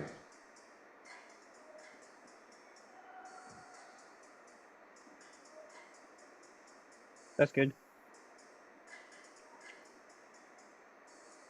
Can I ask a question? Yeah. All right. So in this case for Sarah, are they just charging her with the misdemeanor, or are they charging her with the misdemeanor and the traffic offense? Didn't they combine everything into one? Yeah, Sarah's in here. Ask her, y'all. Oh, well, that's a genuine question if she was in here. Yeah, just say, hey, Sarah, go ahead, ask her. Sarah, you here? I don't see her. I don't know. All right. Sarah, you here? Yes, I'm here. Okay, he's asking. Dang, no response? No, I think it's just a simple misdemeanor. Or that's what they told me when I was asking about it. That's what the clerk told me. Okay. But they I just usually were always sent like have two different case numbers and sent two different letters with the exact same things in there, like the orders and stuff. The last time was the first time that they only sent one. All right. Because I just had a court hearing yesterday, and I was asking them, is this criminal or civil? Because they was telling me that the UCC doesn't apply to criminal matter.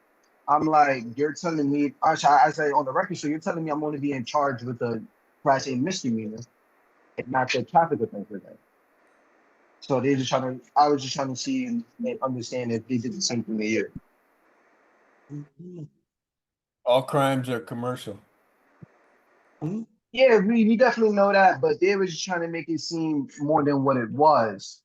And I'm like, I'm asking this because I'm trying to, the civil rules of procedure and the criminal procedures. I'm like, which one we are focused on right now? Because you're trying to make it seem like I'm all over the place. Yeah. Did you ask them if it's civil or criminal? Oh, yes, definitely. And they just told me, no, you're just getting, well, they said, you know, you are getting charged with the Class A misdemeanor. Also, you're just, I'm like, then what about the violations, which is in commerce? You're trying to tell me that this is not about money, but it is about money. Everything's about money. So they was just trying to walk away from it, but I'm like, no, on the record. So where are we going? You can ask the courts to expedite its ruling. Well, it was the first respond hearing. faster. No, Sarah. Oh, okay. All right. Sorry, what was that, Christopher?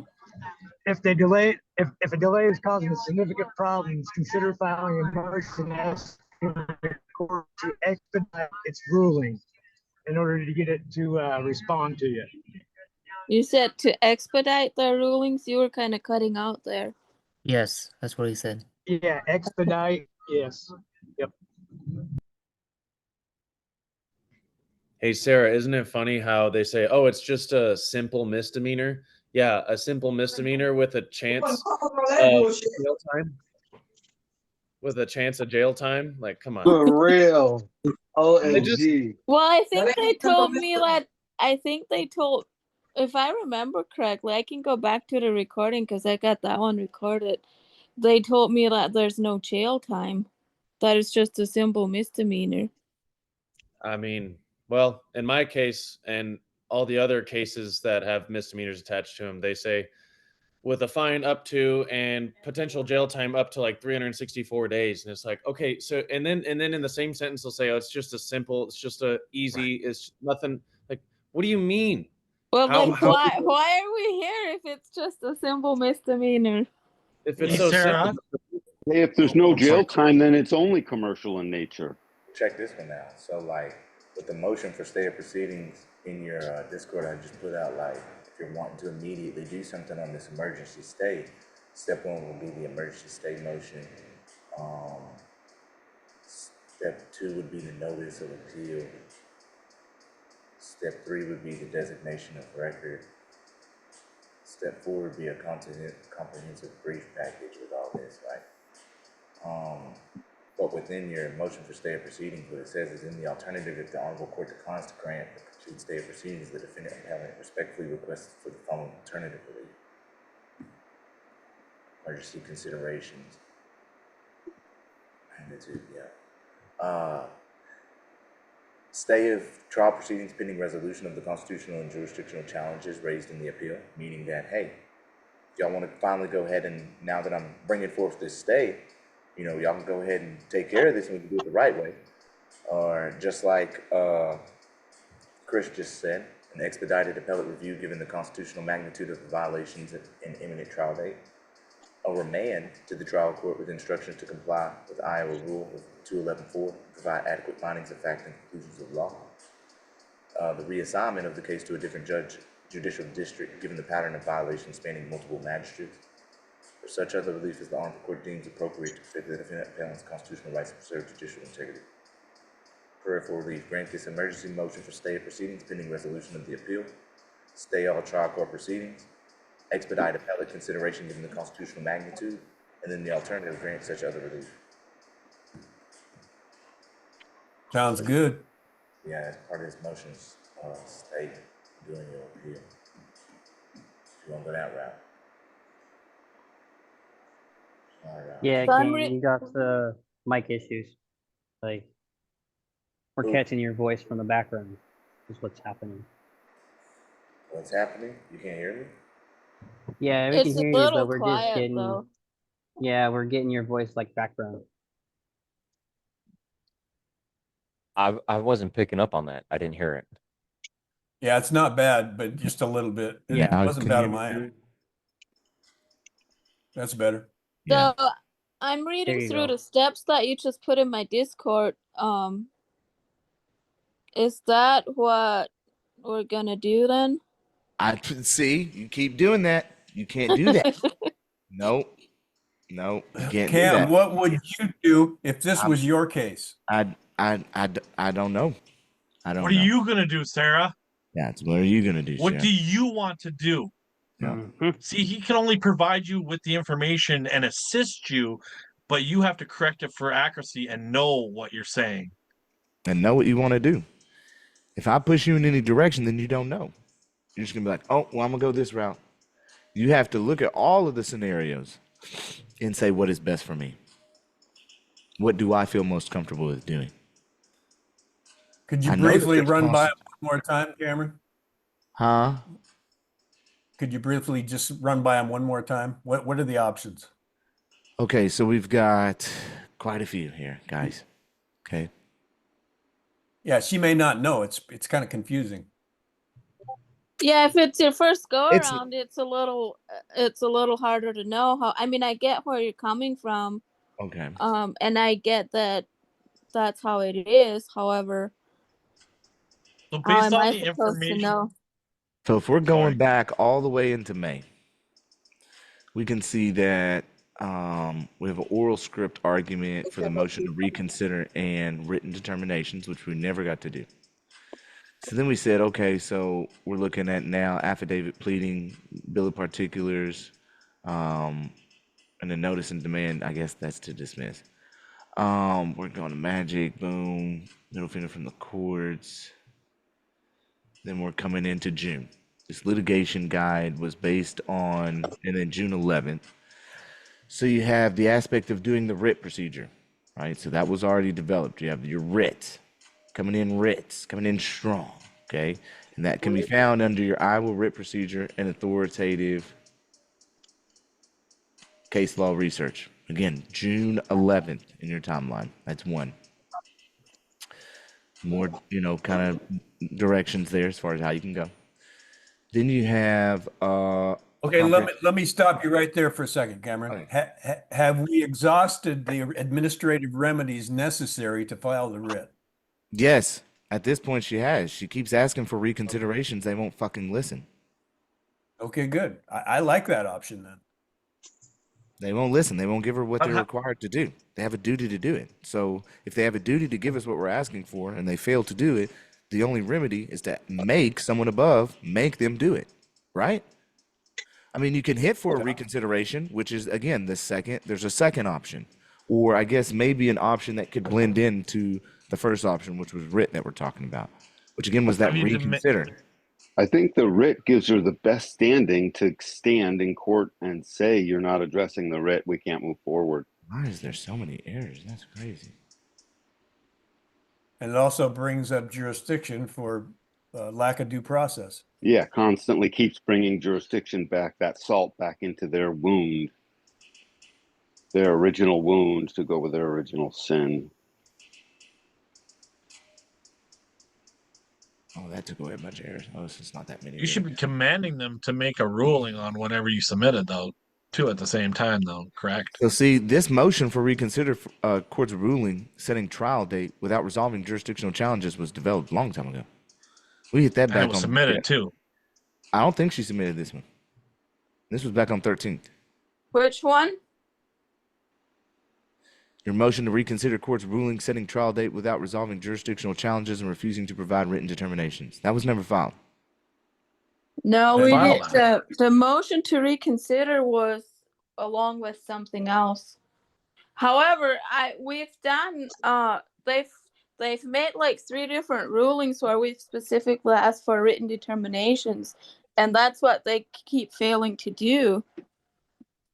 So we've asked that 3 different times, and they've denied. All we've gotten was like a denial. Have you done it with each judge, though, Sarah? Because you've had, 3 different judges now, though. So your first judge... Well, they've rectified. No, this one was 2 different ones. Yeah, and they recognized that they looked at it. This last order said that they looked at the record. Oh, okay. Would it be better to file a notice in demand with that same title as opposed to a motion? We've already filed an abatement. We've already filed all of those, man. They're just not answering. That's why I say you got to mandate it. We already did the objections, which I developed another one today, but that was already developed a month ago. Written objections, motion to reconsider, motion to dismiss based on procedure, motion for written determinations, bill of particulars from the state, an evidentiary hearing on the jurisdictional issues. Because you need that. Like, how are we not You going to filed this, right, Sarah? No. The last 2 that he mentioned, I didn't file. Then I'd say we haven't exhausted administrative remedy. Motion to suppress. If you evidence. haven't, motion for They deficit. haven't filed done their every- freaking I'm sorry. job either. So we I'm just sorry. keep filing and let them like not do what they're supposed to do.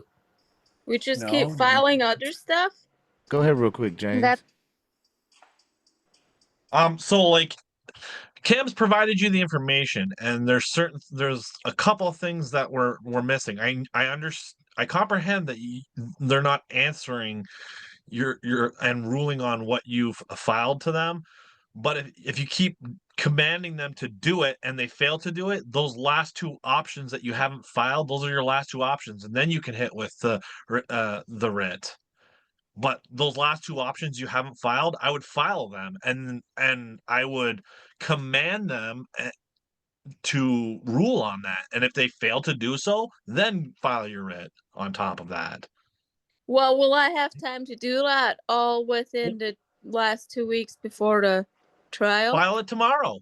It's right there, right? Cam has all that information. Go through it. Go through it, edit it, and everything, and then file it tomorrow if you have time. File it whenever you got time before the 27th. You got 2 weeks, right? So that's enough time for you to comprehend everything that's in that, and then get it filed in, and then you should be ready to go. Have you filed a motion to strike?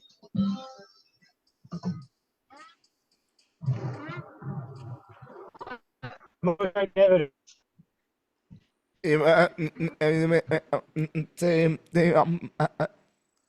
You trying to be so perfect with them goddamn tacos. Eat with your hand and let it fall out your mouth and then cook it up. That's energy, baby. Have you filed a doing it. motion to strike evidence? The Comprehensive Procedural Guide for Interlocutory Appeal as well. This Comprehensive Procedural Guide provides detailed strategic analysis and step-by-step filing procedures for the defendant petition for interlocutory appeal. Immediate relief potential. Okay. The independent ground analysis is a 95% success probability. Fourth Amendment violations under Rodriguez, 90% success probability. Service irregularities, 85% probability of success. Due process violations, 80% success probability. Jurisdictional challenges under Steele, 75% success probability. Systematic judicial misconduct pattern, 90% success probability. Okay. If I could chime in to go after James, whether it's the writ or the interlocutory appeal, if they're denied, it's the denial of the due process violations right there that are the exhaustion of remedies. Like if you're requesting and or commanding the courts to do their duty and they're not doing the duty, it's got send it up. And if they're denying that, then okay, when you actually go to appeal it, then they're gonna have to see that you got denied that in the lower court and for what. There's no justification if you're standing on a lack of jurisdiction and for them to prove it, produce that evidence, and they're not doing anything. Then the writ or the interlocutory appeal is, like you said, necessary. What are the other options? Right. I see. I agree. What do you think, Sarah? Because you got a lot of options. You got interlocutory appeal, but I put the comprehensive procedural guide for the interlocutory appeal in there as well, so you can kind of figure out. And what I'll do is, and that's essentially like a walkthrough, kind of the process of what that looks like, right? As far as getting that into the courts.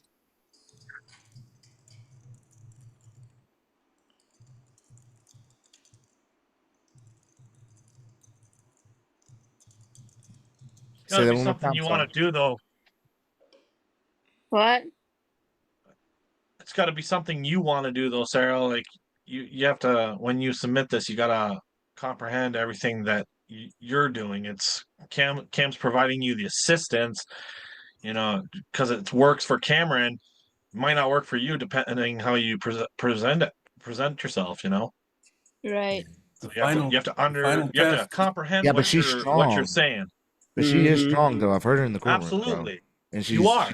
She's very, like, as soon as the judge says something, she's like, but wait, what? And she'll come right back with it and put them on point. So it's just honestly. Have I read the Constitution? Oh. No, I said you should. Well, you should read the Constitution. Maybe you would change your mind. Got this, Sarah. I mean, we've talked many times with you, with Alira and Cam and everybody. You got this, and I'm not doubting that one little bit. I just, it's got to be from you. It's not just. Okay, so what more do I need to do in order to exhaust the administrative process? Do the check into the appellate court and everything too. What was that, Alira? Check into what appellate court you have to go to first, whether you go to the Supreme Court via the writ or the interlocutory appeal through your local appeal court. That's always the first thing that you need to know. Well, I'll see if I can figure that one out. Okay, so Sorry, I'm also working on something for y'all too, so I in and out mentally. Actually, dude, we've actually. Oh, there it goes. Let me just see this analysis real quick. So, let's download PDF. I want it white. This is a little dark for me right now. Save. Open. Okay. So, after a comprehensive analysis of all the developed strategic options, the interlocutory appeal strategy emerges as Sarah's optimal path forward. Don't you love technology? See how we can come together. Oh, y'all are not. Yeah. Y'all are looking at me. Oh yeah, I'm gonna just keep it like that for a second. You know what I'm saying? Yeah, I'm gonna keep it on me. You know what I'm saying? Okay. After comprehensive analysis, yes, Sarah's optimal path forward. This approach provides the highest probability of success, 90% overall. Fastest potential relief and strongest protection against the irreparable constitutional harm while preserving all other options as backup strategies. Let me share screen. I won't just share me forever, but I'm gonna take a little bit on this one. Okay, so the recommended primary strategy, interlocutory appeal. File within 2 days.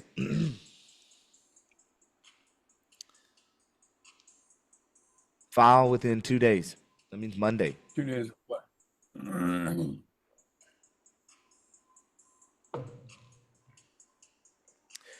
The key advantage is that it prevents constitutional harm before trial. It preserves all other strategic options. Okay. Now, the comprehensive strategic options analysis, available strategy options summary. We have developed 5 distinct strategic approaches for your case, Sarah. Yeah. We have developed 5 different comprehensive strategies for your case, Sarah. A traditional post-trial appeal, an interlocutory appeal, an emergency constitutional objections, a mandamus action, and a federal constitutional claim. 26 days from July 2nd order, of course, is your urgent deadline. This imminent deadline fundamentally shapes the strategic analysis. Post-trial options requiring surviving an unfair trial first, okay, can prevent constitutional harm entirely. Your emergency procedures are justified by constitutional magnitude, and the immediate action is required regardless of chosen strategy. The advantages of the interlocutory appeal strategy are that it can stop the trial before constitutional harm occurs. 6 separate grounds for relief provided overlapping protection. It's the fastest resolution as well. An expedited appellate consideration, typical for constitutional emergencies. It has the strongest legal position. It has precedential value. It creates binding precedent protecting creator endowed rights. It has judicial efficiency as well. Could eliminate need for trial entirely. Okay. Your key strengths are your Rodriguez violation, the Rule 211, which we spoke of, systematic pattern in the emergency circumstances. The emergency stay. So you would file this, and you would also simultaneously file the emergency stay. The resolution is about 2 to 4 weeks of expedited constitutional review. You get complete relief before any trial occurs, the outcome. All right. The risks are the discretionary nature. Court could deny petition, 10% probability is what Manus is saying. The procedural challenges, technical issues could delay consideration. The resource requirements requires immediate comprehensive filing. These are your other alternative ones. Hey Cam, if I could pause you. It says your mandamus action strategy only has a 60%. Go ahead, Zach. I was just gonna say on A, that was pre. Can you go back up to it? On A, I believe at the top it said one of the purposes for that was to prevent further constitutional harm, right? To constitutional harm from occurring. So Yeah. it is the purpose to stop it before you even get to the end of any proceedings where the court can finish making a judgment. It's to prevent them from doing anything that they're already, choosing to not do. Correct. And you're calling them out on, and they're refusing to answer. So the purpose is to, hey, let's stop this right now and then get this heard, or can we get an answer to this? And if you're just going to keep pushing me forward, then I'm putting that writ or the interlocutory appeal right now on the record. Correct. And that's why mandamus is saying that it's optimal, because it's saying it has the highest success probability, because the combination of multiple independent constitutional violations with systematic procedural defects creates overwhelming grounds for appellate intervention. Rodriguez violation alone provides 90% probability of suppression. You can't extend the stop beyond a de minimis amount to issue the citation at hand. You already knew who she was. You already literally, you're saying, give me something when you're sitting here saying her name.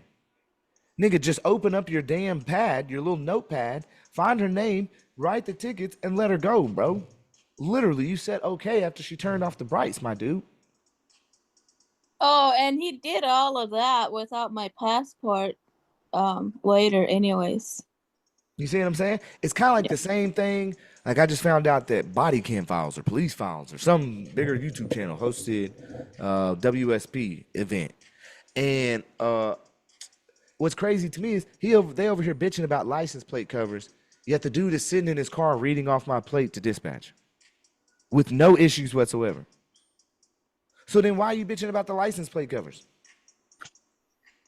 If you can clearly sit in your car and read off the license plate number, then what is the point for you to bitch about the license plate That's number? a good point, Cam. Because it fucks up their cameras they're trying to surveil us with. Right, that part. Well, that's the whole point of why I do it. What are you talking about? Exactly, and they don't like it. They just came up with another piss poor excuse to pull people over. That's all. They just wanted another excuse to harass There's a people. question being asked in chat, Cam.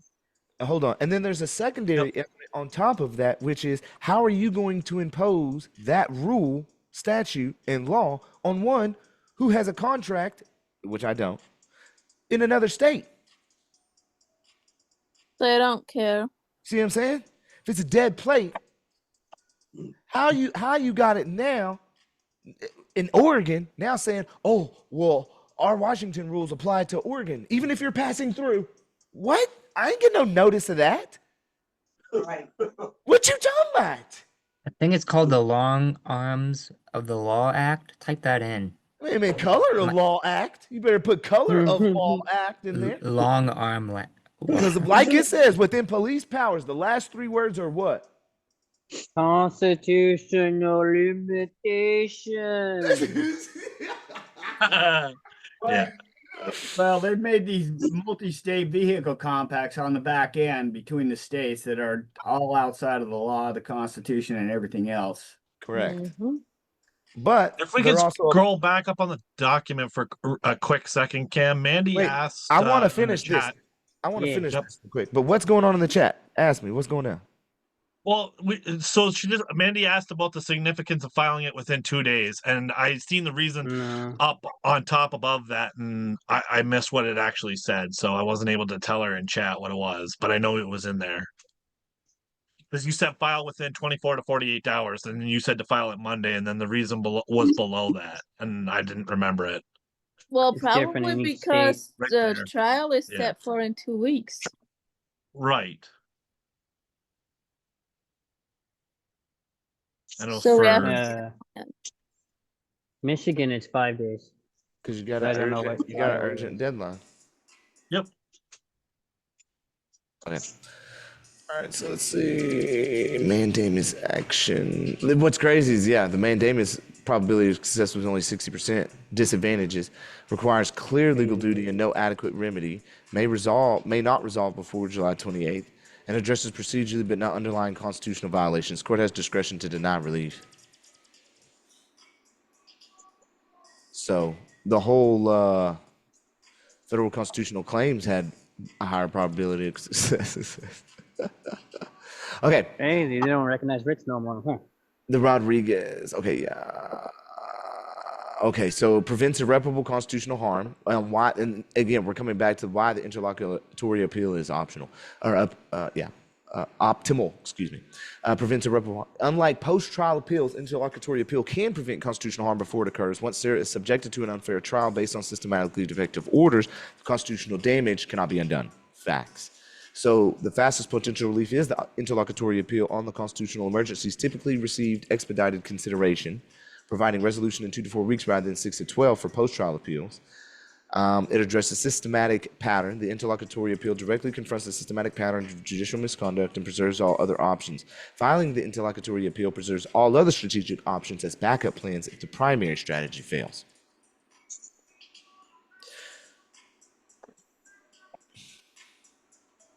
Okay, so after you file the petition for interlocutory, you'd file the emergency motion to stay, to prevent the trial, complete service on all parties, request expedited consideration. Like my boy Chris said, he's over there frozen looking like he's sleeping, but he did say that. And then phase 2, appellate advocacy, 1 to 2 weeks, monitor court response, prepare oral argument, file supplemental briefs. If court requests additional information, which I would think we would file a supplemental brief just retroactively anyways on the front end. Coordinate media strategy, which we are the media, so we could develop a strategy to kind of get some eyes and ears on that. Maybe make some posts on the Facebook, make some tags to the courthouse and the police departments. Phase 3 is resolution and follow up. Obtain favorable decision, ensure compliance, monitor, implement backup strategy, integration. If interlocutory appeal is denied, immediate Iowa Supreme Court petition for discretionary review, federal constitutional claim, mandamus action for systematic judicial misconduct, and then your traditional appeal after trial with strengthened record. But of course, trial preparation. But the thing is, I'm thinking the biggest thing I want to I mean, like, she hasn't even had evidentiary, and if she was to have the evidentiary like Hayden had his evidentiary, it's like, well, man, what's popping off for real at that point? Because then we get to bring out all the aspects. Like, I'm wanting the evidentiary so bad because look at how much evidence will be suppressed in that aspect. So, man, it'll be so much fun. But yeah. So this what is it? The case law Boyd versus the United States. It is the duty of the courts to be watchful for the constitutional rights of the citizen against any stealthy encroachment thereon. And then Byers v. U.S. constitutional provisions to be liberally construed, and it is the duty of the courts to be watchful for the constitutional rights of the citizens and against any stealthy encroachment thereon. So they gotta watch out for it no matter what. Right. They don't be there. That's the problem. All right. Okay, so I threw that in there for you as well, Sarah. Okay, thank you. You're very, very welcome. You're very welcome. So Nikki's not going to be making it today. Secondary aspect of what I wanted to go over was the trinity that we have found ourselves in as far as a filing is concerned. We found ourselves now into this kind of trinity of filings that we're doing over and over on people initially coming into the court. That's just pretty strong. And yeah, I guess, well, it's just been really cool. I'm really liking it because we're becoming Sean. That's who I want to pull. It's Sean's. Because as we're coming through and doing them, they're just getting better and better and better, bro. And so as people are going to the affirmation affidavit, I don't mind switching things up into an affirmation aspect of them. But I still am putting my own twist on everything. Things are still of like how I would do it. And if people want to do it again, you can change it however the hell you want to change it. But these affirmations are cool. I do like them because they're more under common law. But still the way that we're filing them is the way that we're filing them with contents. But we're still coming in with notice of special appearance in the reservation of our rights. This affirmation is 20 pages, by the way. And each affirmation is very specific to each person. It's not a template. There is a template that is provided to Manus with 2 separate prompts that allows her to say, okay, we're going to do a revision here specifically tailored to the person's events and situation as they occurred. So that way we can either pull in more violations or pull in more statutory protections that are enabled by the enactment of those statutory limitations, of course, which the corporate government agencies are bound to uphold and abide by. And that's why we utilize those statutory limitations, because the legislature was very clear to stay away from constitutional violations. They don't write legislature that's really against constitutional violations, right? Because we all know that everything's under the consent. Clearly, there has to be some sort of consent. It's those courts that really misinterpret a lot of these things and try to apply things that are non-applicable. And thus we see that through Hayden's situation, that when we got an order from the judge, granting, yes, a whole bunch to suppress, we still refuted what she stated as invalid because she made some really bad mistakes in her analysis on the review of law as she was seeing it from her perspective. We love correcting judges and we'll continue to do such.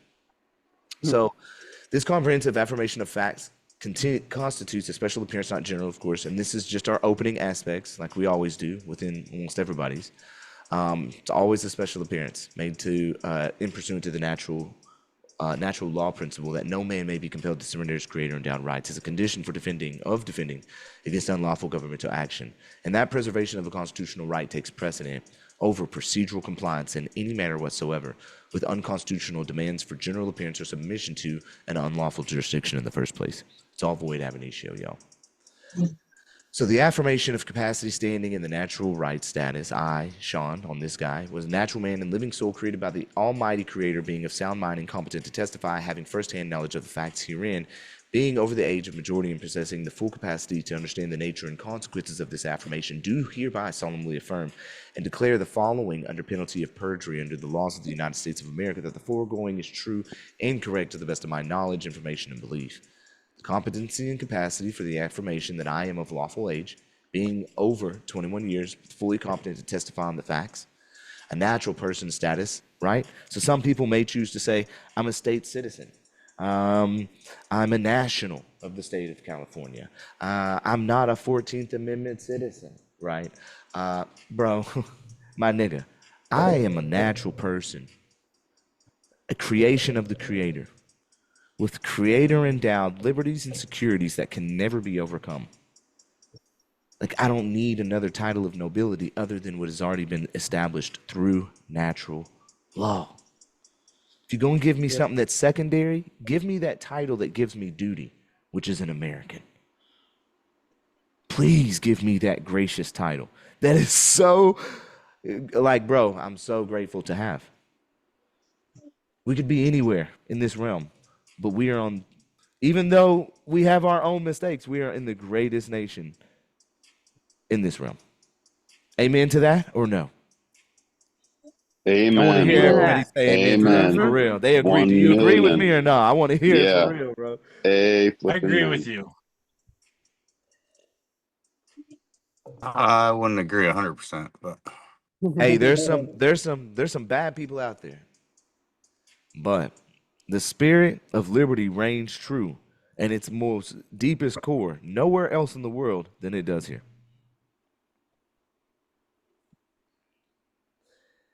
That I'm not a legal person, corporate fiction, artificial entity, surety, accommodation, party, or statutory creation subject to the commercial regulation, but I am a private, natural, living man, and one of the people referenced in the Constitution possessing the inherent and unalienable rights endowed by my Creator as recognized.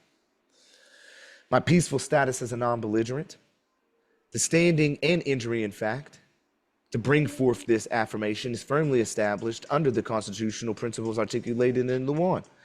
Now, what's interesting is I could have swore I just heard April the other day talking about I affirm. At least on a hearing that I listened to. I affirm, Your Honor, I affirm.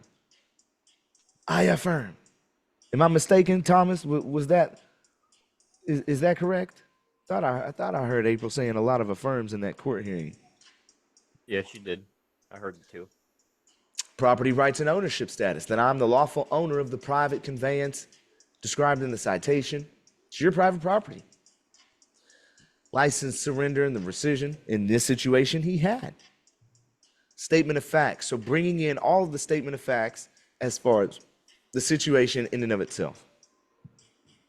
The unlawful initial contact, the demand for the VIN number, the assertion of the constitutional rights, the computer check reliance on administrative records, threat of property damage, escalation, demand for sergeant supervisory failure, wife's intervention in vehicle retrieval, unlawful arrest despite vehicle release. Like, what are you arresting me for? Where's the crime? Booking and processing violations. This is all the statement of facts, right? Then through this affirmation, we're still bringing in constitutional and statutory violations. Fourth Amendment, unlawful initial seizure without reasonable suspicion, the unlawful VIN search and property intrusion, unlawful without probable cause. We're bringing in the facts as we see them. Your affirmation, your affidavit is bringing in the facts as we see them. That's that side. You're bringing in your beliefs and facts as you see them. Affirmation, affidavit, okay? So throughout this, everything is always what I did, though. This one's pretty cool. This one's actually probably my best one so far for Washington.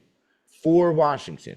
So if you've surrendered your license, got no contract with the state, this is the best one that I have hands down the best. And the reason being is because within this affirmation, what I did is I think, if I'm not mistaken, let me see one check real quick.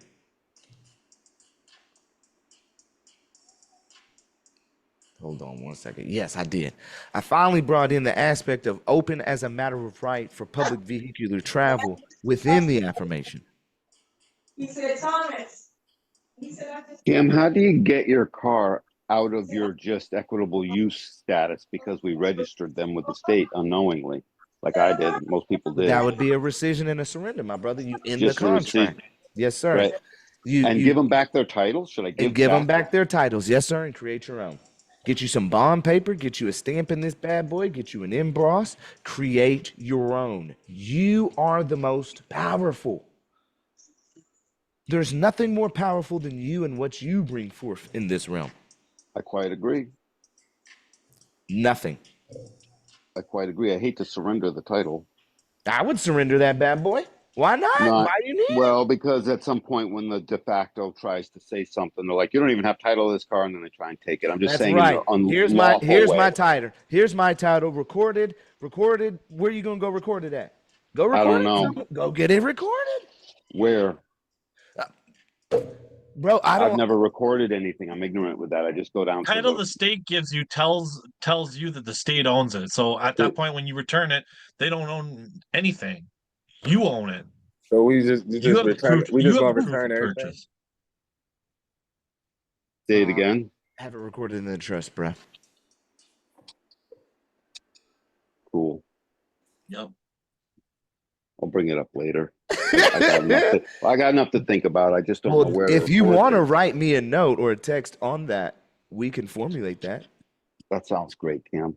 How about you do that? Yeah, send me a text on that. We'll formulate that. I think it's probably a source of confusion for enough of people in here. How do we get that car back? Well, yeah, that would be a good topic. Yep. Screw them, man. That'd be a good session on a Wisedome, right? Sure, yes, sir. Exiting the system completely. Yes. Relinquishing all ties with the automobile. Again, revising that up, right? Out here in Texas, our apostle. Rendering back onto Caesar what is Caesar's.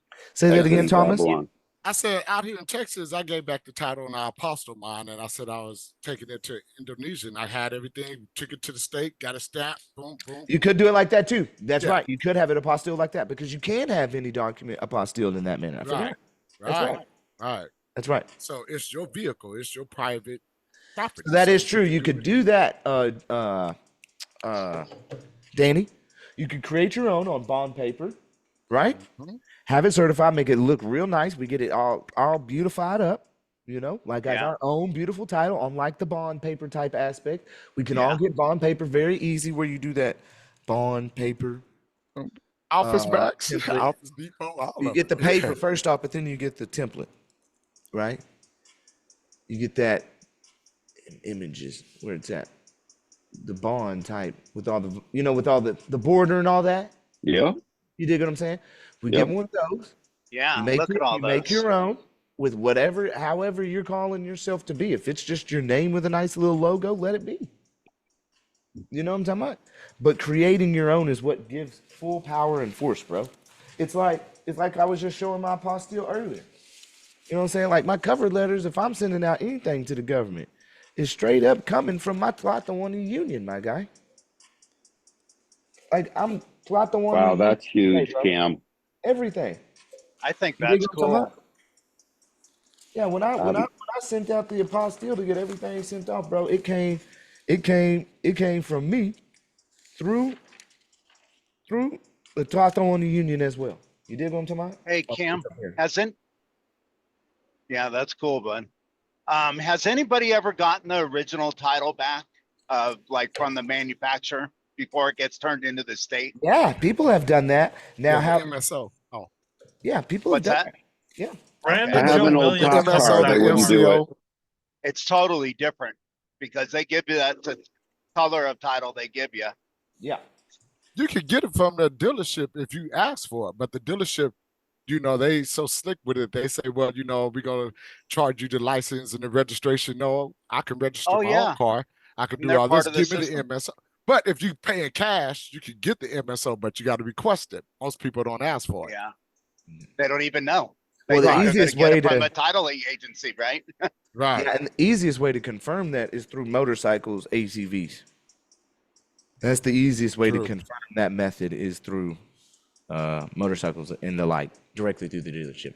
Now, what I was showing in this affirmation is the aspect that now, through this affirmation, we're starting to bring in the codes, both municipal and county, in the affirmation to support, again, the facts.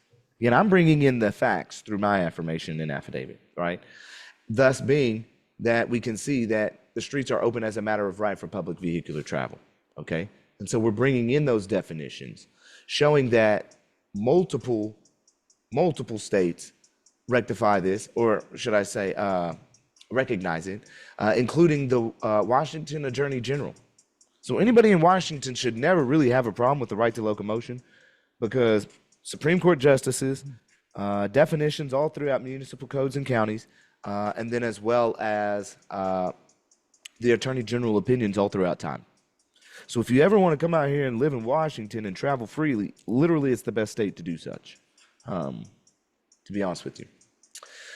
So, I mean, we even get to the aspect of municipal recognition throughout Washington, cities throughout Washington including, and we start naming them. Municipal codes recognition all throughout. And then the distinction of right to travel, briefly.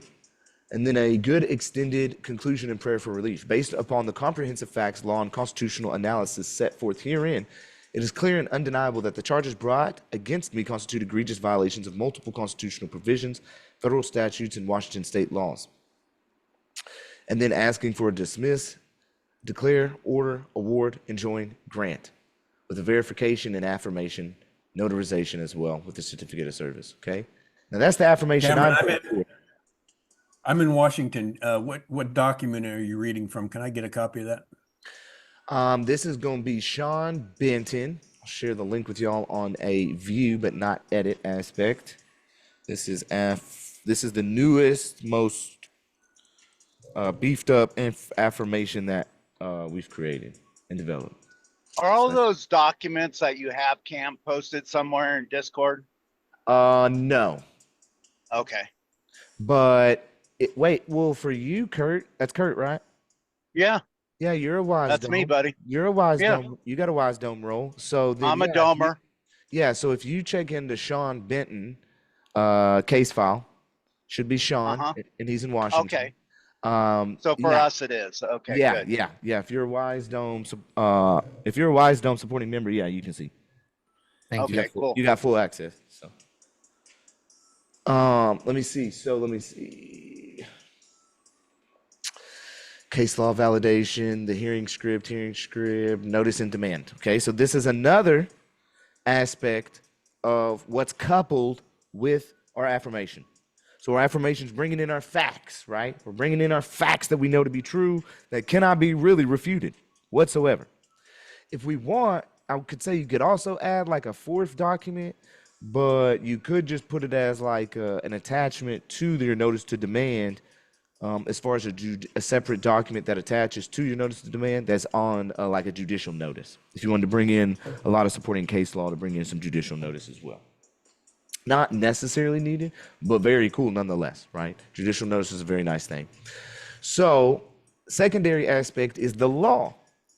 So one principle, pillar, right? One pillar is our facts, how we see it. Second pillar is the law arguments. So now we're coming in because we don't want to be under a statutory framework, right? We're not seeking to be under the statutory framework whatsoever. We're seeking to be under the constitutional framework. So if that's the case, we're bringing in a notice and demand to dismiss for as unconstitutionally applied and for declaratory relief. And the reason being, again, is because we have firsthand knowledge of a judge district in here in Washington, Stevens County, state, depending upon what you file, gives us the eligibility on what framework we're going to work out of. What two frameworks are there that they can work out of? Statutory or constitutional? The statutory or constitutional frameworks. Thanks, Doug.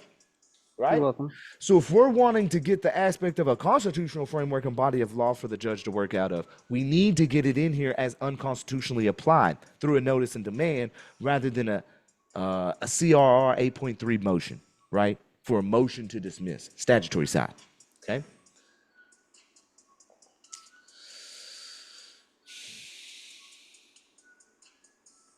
Always is our notice and special appearance for the judicial appearance and jurisdictional challenge, all of our documents. And again, these arguments now, right, because it's an argument. We've made our statement of facts. Now we're bringing forth the arguments within on that other side.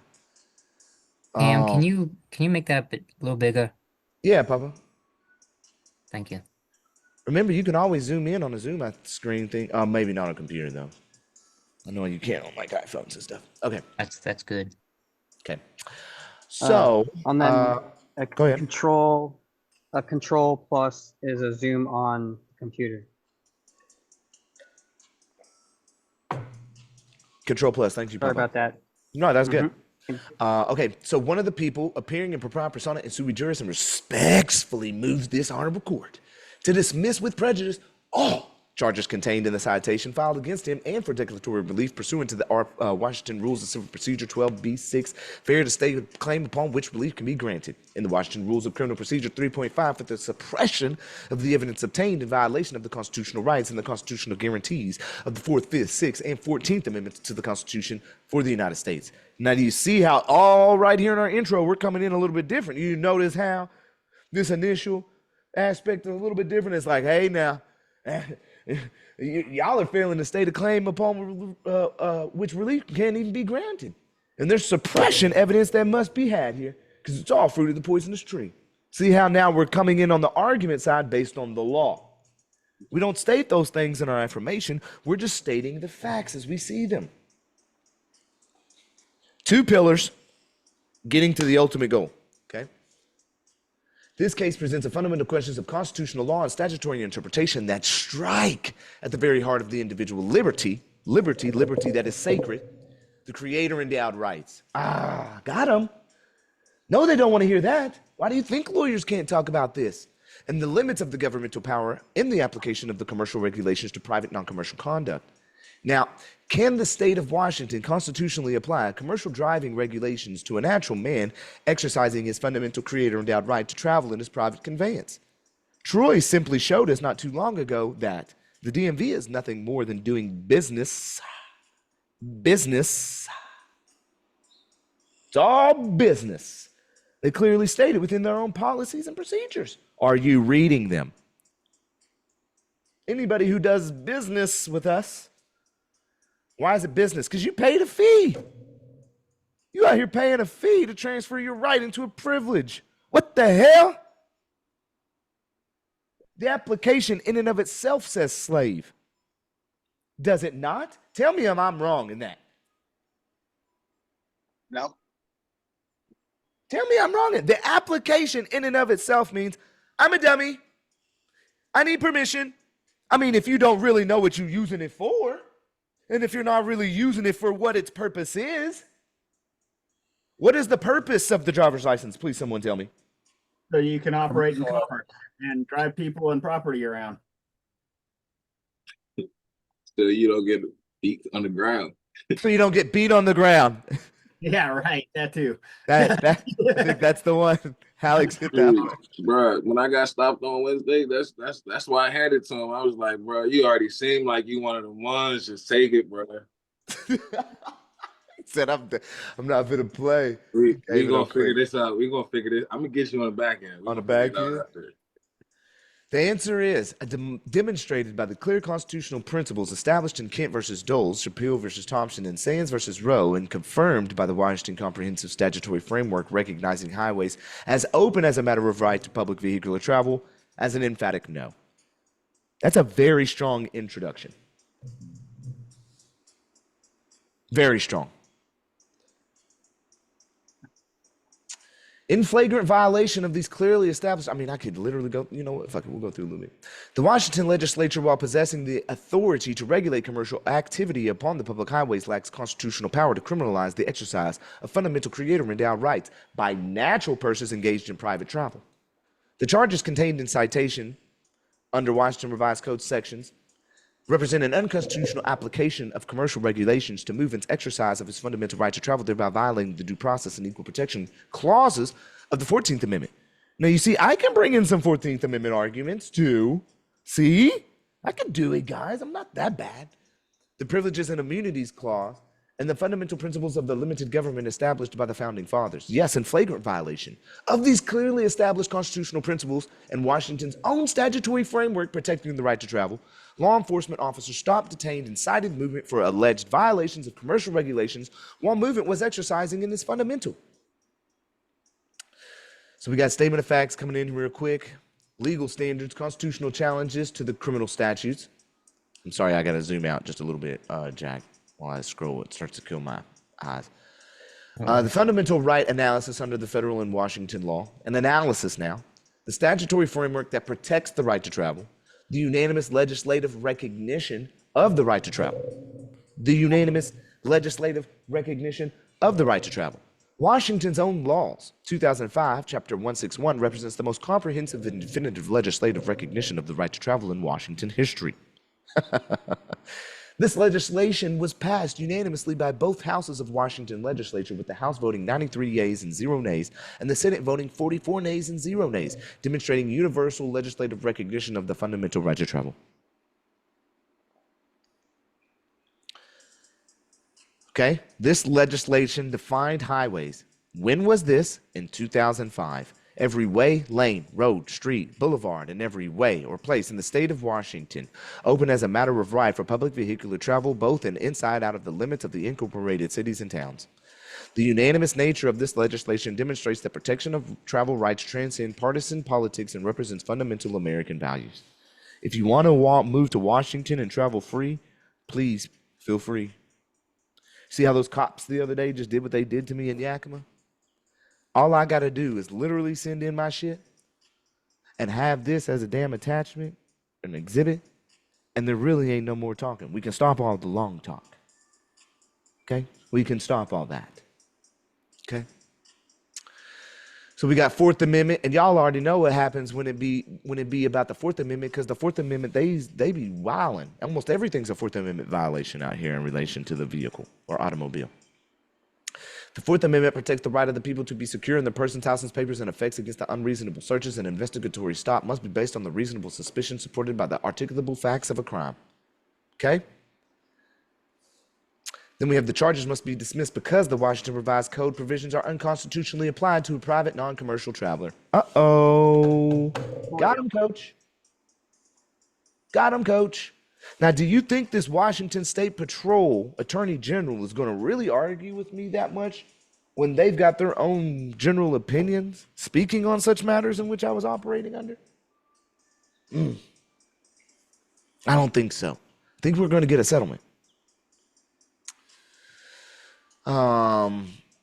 Look, somebody found their way in here. Tazzle Ty, look at Ty. Ty taking the initiative to go. Ty's a hunter and gatherer. Ty's got some ancient DNA in him, man. That boy just went and found in the Discord this notice and demand that I'm looking at right now. Okay? That's what it takes. If you left me a trail. If you want it, go find it. Jimmy, you can just It's all move over to the parking available spot. That'd be to great. you. I don't have to provide no links. Fine. If you want it, go get it. No, I'm joking. Sorry about Thanks, that. Cam. I'm gonna share the link, but that's really cool. Good job, Ty. I mean, that makes me happy, bro. I love to see it. There it is, as far as the link is concerned. The Washington Attorney General opinions confirm right to travel. Right, again, we're bringing those through. The stop and citation violated the Fourth Amendment. We're bringing through arguments. Charges violate substantive due process, criminalizing constitutional rights. And then our conclusion. The law is clear. Very clear. Coming through with some strong arguments on the conclusion. Prayer for relief. Grant this notice and demand. Declare. Washington Revised Code section. Declare that the stop, detention, and citation was ab initio. Declare Washington's comprehensive statutory framework, and all of this is true, and you can't get outside of it, because what are they going to do? Are they going to say, oh, well, that doesn't apply? They can't refute us and the law as it states. It can't be refuted. Because what are they going to say? What would be their only thing that they could say when you bring something of such magnitude against them? What could they say? What are they going to bring forth? They can say nuh-uh, nuh-uh. Okay, and what is that nuh-uh? It's meaningless. They can say diversionary stuff. Is all What I are can we think. what are we always rebutting? That's shit.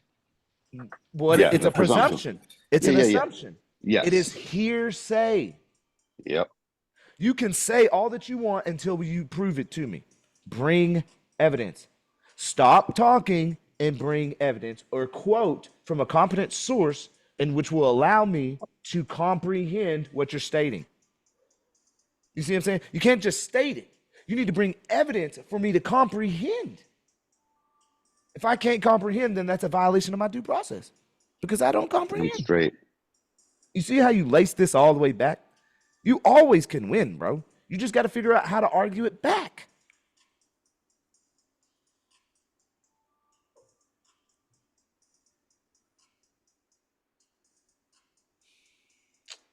Where are we going with on this? Enjoin all law enforcement agencies within the jurisdiction of this court from applying it.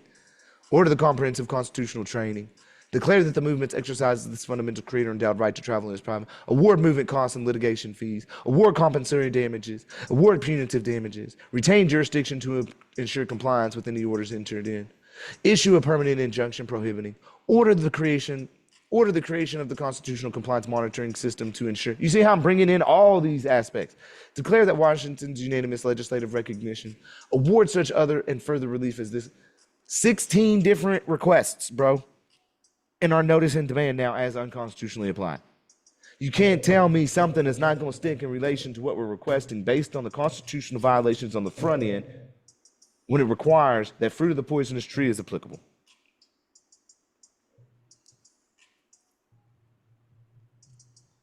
This is a 20-pager as well. Okay, and now How this about is a a notice and confessional demand. statement of want? Why they always want. That's nice. Throw that to me in the text as well. Jeez, I like it. Oh, show. Okay, now we're coming into Sean. Okay. Oh, and the last thing that I want to show as far as a nice quick trinity that we've been bringing in very heavily is that one that they hate. Oh, do they hate this one?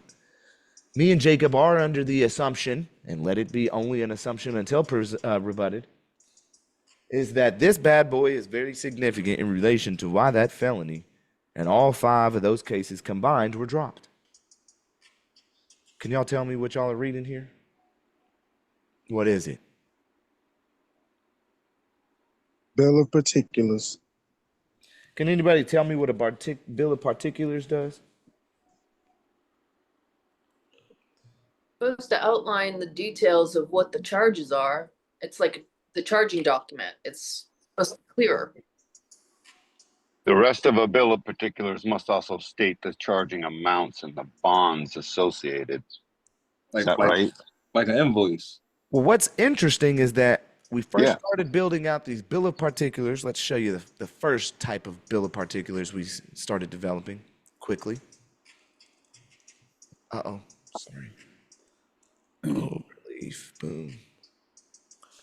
Quentin. A bill of particulars is a legal document used in criminal and civil proceedings that provides a detailed explanation of the charges, claims, and defenses in a case. It is typically requested by a defendant to clarify vague or ambiguous allegations in a complaint or indictment, ensuring they have sufficient information to prepare a defense. So what does that mean? It's part of what amendment? Or what protected right? The Fourth Amendment, I think. Due process. Once this is invoked, it must be supplied. It's compelled. It must be provided. It is not one that can be withheld or the state cannot provide. You understand? Okay? Now, this one that I have on the screen right now is our first type, and I'm going to show you the differences between the two. Okay? The first type was one that came through and did a factual background and we request specific particulars, and we demanded them right off the bat regarding all charges generally. The specific, right, you can see how it's, you know, the specific Nebraska statutes and subsections of the alleged defendant and the alleged to have violated, the specific classification of each charge, you know, the specific date and time, the specific evidence that the state possesses, right? For any evidence that the state no longer claims exists or is unavailable, right? Regarding specific charges. Then we got regarding the jurisdictional issues. Then we come down here for the legal necessities for the Bill of Particulars. Requires. It's a requirement. Oh, now we're requiring them. Why? Because they're servants. Okay? And again, the elements are for the Bill of Particulars is to understand the nature and scope. We always talk about we need to understand the nature and cause, right? Well, let me also get into the nature and scope of things as far as the proceedings against him as guaranteed by that Sixth Amendment. Okay? Prepare an adequate defense to the charges as required by fundamental procedures and principles of what? Due process.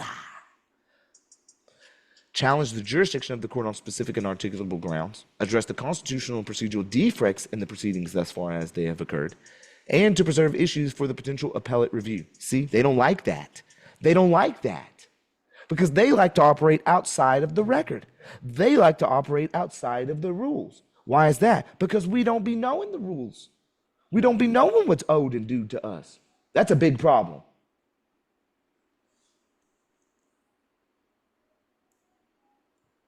It's a crime. Okay. Now, what's also amazing in this one is that we did do a stay of all proceedings until a request for, should I say, has fully compiled with this demand because it is a demand and it must be provided. So I'm telling you, this one they hate. They don't like it. So this is the first type. Now let me show you the second type. The second type is built off the first initial beefed up version that was created for Lana. Shout out to Lana. Everybody say, what's up, Lana? What's up, Alan? Lana. Lana, you're a badass. Yes, she is. Okay. Now, the differences between the previous one that you've seen and this one is, of course, we're including a notice of special appearance and preliminary statement regardless, because we're preserving all aspects that we're not submitting whatsoever to the court. Even by submitting this, we're not submitting to the jurisdiction.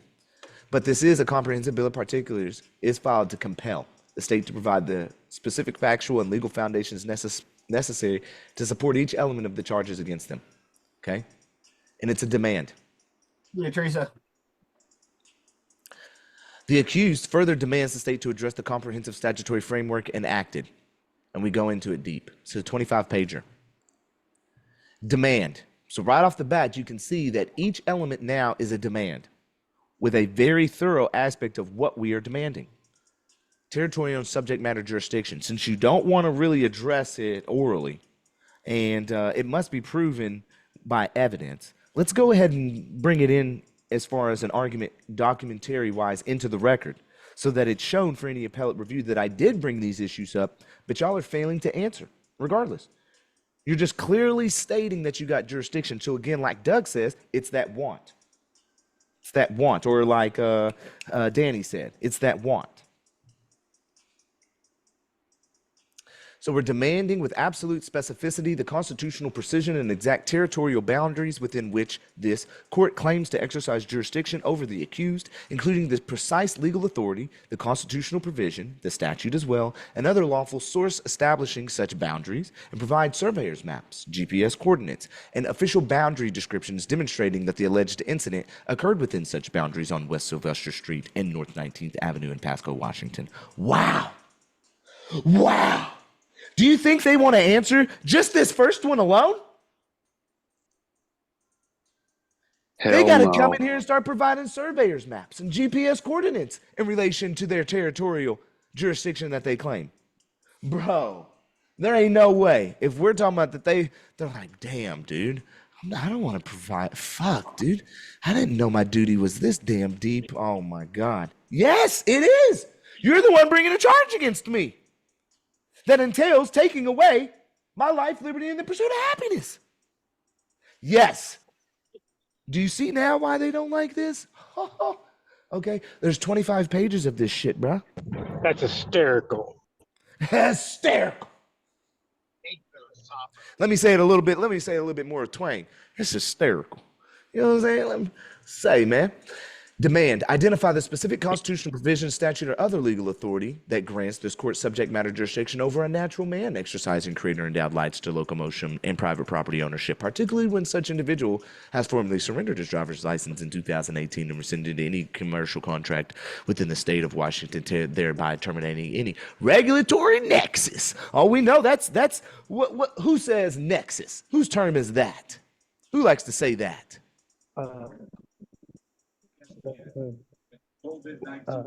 What's his name? Mind blank.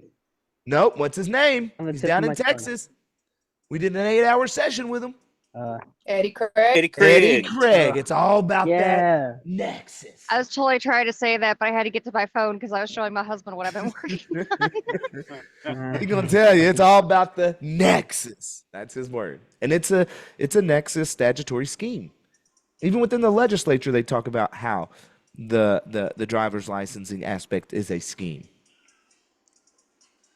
Demand and provide evidence and legal authority demonstrating how this court acquired jurisdiction over the accused when he appeared by special appearance only to challenge the jurisdiction and then has never submitted to the general jurisdiction of this court, maintaining his status as one of the people pursuant to the principles articulated in Grimsholm versus Georgia. And when Washington's comprehensive statutory framework recognizes his creator endowed right to travel upon the highways that are open as a matter of right for public vehicular travel. Damn. That's territorial jurisdiction right there, Demands. Do you want me to read through all of these? Literally, they're very deep. Personal jurisdiction. Then we have Washington's comprehensive statutory framework protecting the right. Let's read one of them. Explain how this court can exercise jurisdiction over the accused when the Washington legislature has enacted the most comprehensive statutory framework protecting the right to travel of any state in the Union, including the unanimous passage of Washington Laws 2005, Chapter 161, which defines the highways as every way, lane, road, street, boulevard, and every way or place in the state of Washington, open as a matter of right to public vehicular travel, both inside and outside the limits of incorporated cities and towns. Damn, how are they going to beat that? So let's now get into the aspect or section of charge-specific demands for unconstitutional and statutory particulars. Washington Revised Code, alleged driving with suspended license. Demand. Provide evidence that the accused was driving, as that term is specifically, and narrowly defined in Washington Revised Code, subsection 4604.181, which implies to commercial transportation for hire, rather than exercising the fundamental creator endowed right to locomotion, which is distinguishable from the regulated commercial activity of driving as established, right? Another demand. Okay. Let's move on to the next section. Geez, that one's a long one. They hit on that one. Okay, so the next one, which is, again, the Revised Code statute of alleged operation and possessions of vehicle without registration. Demand, one of the demands, provide evidence that the accused private conveyance requires. What does that word mean? If I'm required to do anything, what does that make me? Show me the law. Subject. If I'm required to do anything, what does that make me? Slave. I will never be a slave. I will never be a slave. I will never be told what to do. Ever. In their eyes, it's a piece of crap. Never. Okay? Never gonna happen to me. Yeah, the wordplay is crazy though. You're starting to understand it though, I see. That the accused private conveyance requires, again, administration of a free man is what? Repugnant to his freedom. I want to hear everybody's can everybody say it after me? Administration of a free man. Administration of a free man. Administration of a free man. Is repugnant Administration of a free to man. the Constitution. Repugnant to the Constitution. No, is repugnant to your freedom. Oxymoron. It's repugnant to your freedom. It's not repugnant to the Constitution. It's repugnant to your freedom. It's an oxymoron. Cannot be required to do a thing, no thing. When the Our rights exclusive, predate the Constitution. big time, liberties, when used exclusively for private non-commercial purposes, and explain how mandatory registration of private property for non-commercial use does not violate the takings clause of the Fifth Amendment. and the fundamental right to own and possess private property without governmental interference, particularly when Washington law recognizes highways as open as a matter of right for public vehicular travel. Do you see how we have been arguing the wrong things? We just use their own codes against them. That's all.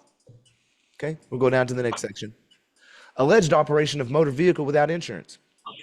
Demand, one of the demands. Provide evidence that the accused was required, again, that's that word, required, to carry insurance for his private conveyance when not engaged in commercial transportation, and explain how mandatory insurance requirements for private property do not constitute an unconstitutional condition on the exercise of a fundamental property right and the right of locomotion, particularly when Washington law recognizes highways as open as a matter of right for public vehicular travel. Do you see how every time I'm hitting right for it again? Like, try and confuse me how this language tells me otherwise than what I have already. It can't be done.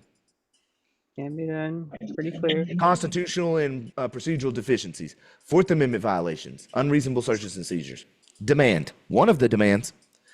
Provide evidence of a reasonable suspicion or probable cause for the initial traffic stop, independent of any license plate inquiry that did not identify the specific driver or establish an individualized suspicion of criminal activity, and explain how such stop complied with the constitutional requirements established in Terry versus Ohio.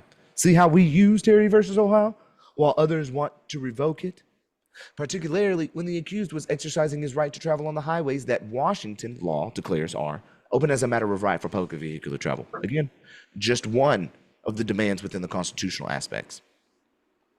Fifth Amendment due process violations and takings. One of the demands. Explain how the accused can receive due process of law when the charges are based upon statutes that may not constitutionally apply to his exercise of fundamental rights, and provide evidence that the prosecution serves a compelling state interest achieved, and they never will because they have no corpus delicti, through the least restrictive means as required. Achieved through the least restrictive means as required for regulations affecting fundamental rights, particularly when Washington's comprehensive statutory framework recognizes highways as what? Open as a matter of right. But they still lean on public health and safety, the general welfare clause. Okay, well, if you're doing that, then what are you doing? You're eliminating my right to self-governance. Right, not to mention I always have a remedy.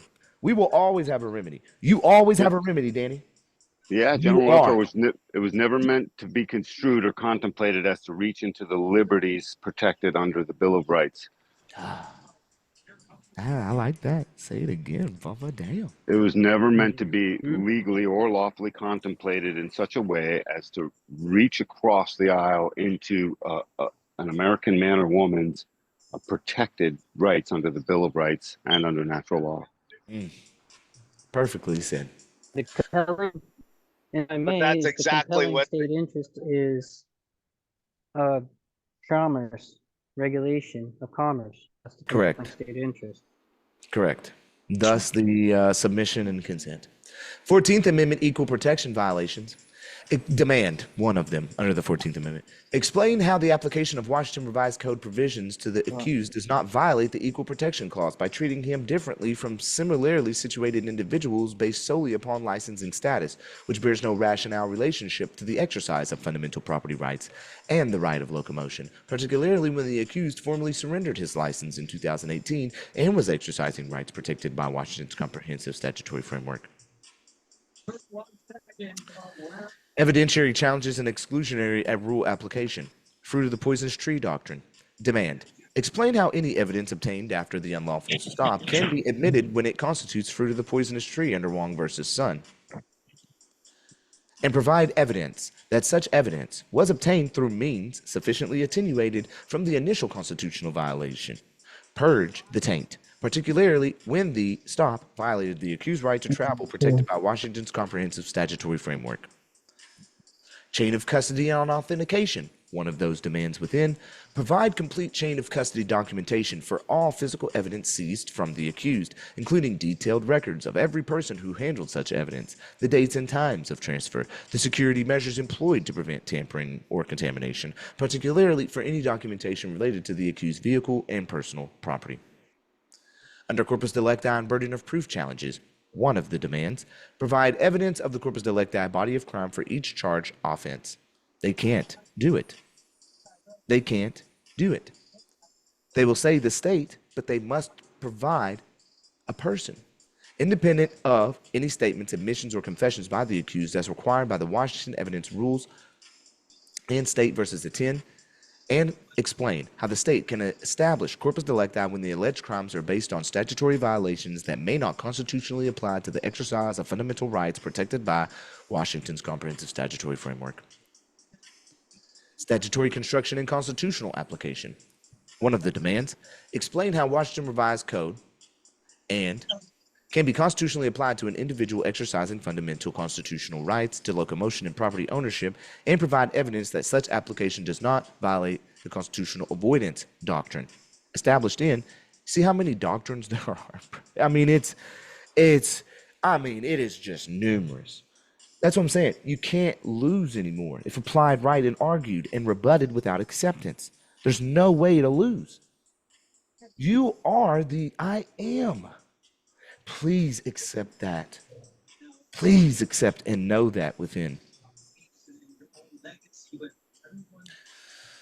So this is our bill of particulars, and as you see, it is stupid, bro. The demand for relief is very serious.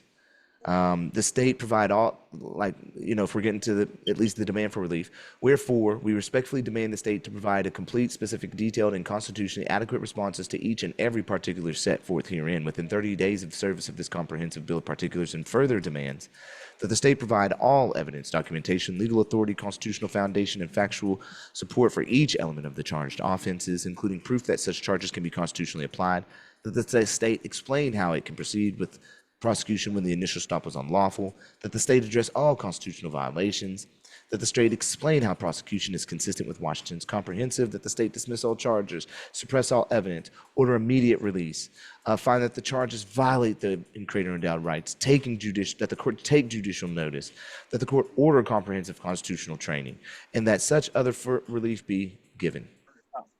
How can you beat that? That trifecta is so heavy, bro. I like the constitutional training. You did that with the spirit of excellence. 10 toes down, my bro. Thanks, Mama Bear. I wanted to also add, you were mentioning about, again, this is commerce, right? And that Congress is the one that was supposed to be regulating the commerce. And so they've created this legislation, and they're the ones that infiltrated with the bar. And the more you go diving deep into this, the bar is essentially bankers. Right. So the infiltration of the bar is essentially the bankers. I constantly keep coming around to the same realization, and even including what Brendan Joe Williams pointed out about the only residents in the District of Columbia are the bar. Right. That's some wild, crazy voodoo magic. I mean, that's kind of hard to believe, but damn.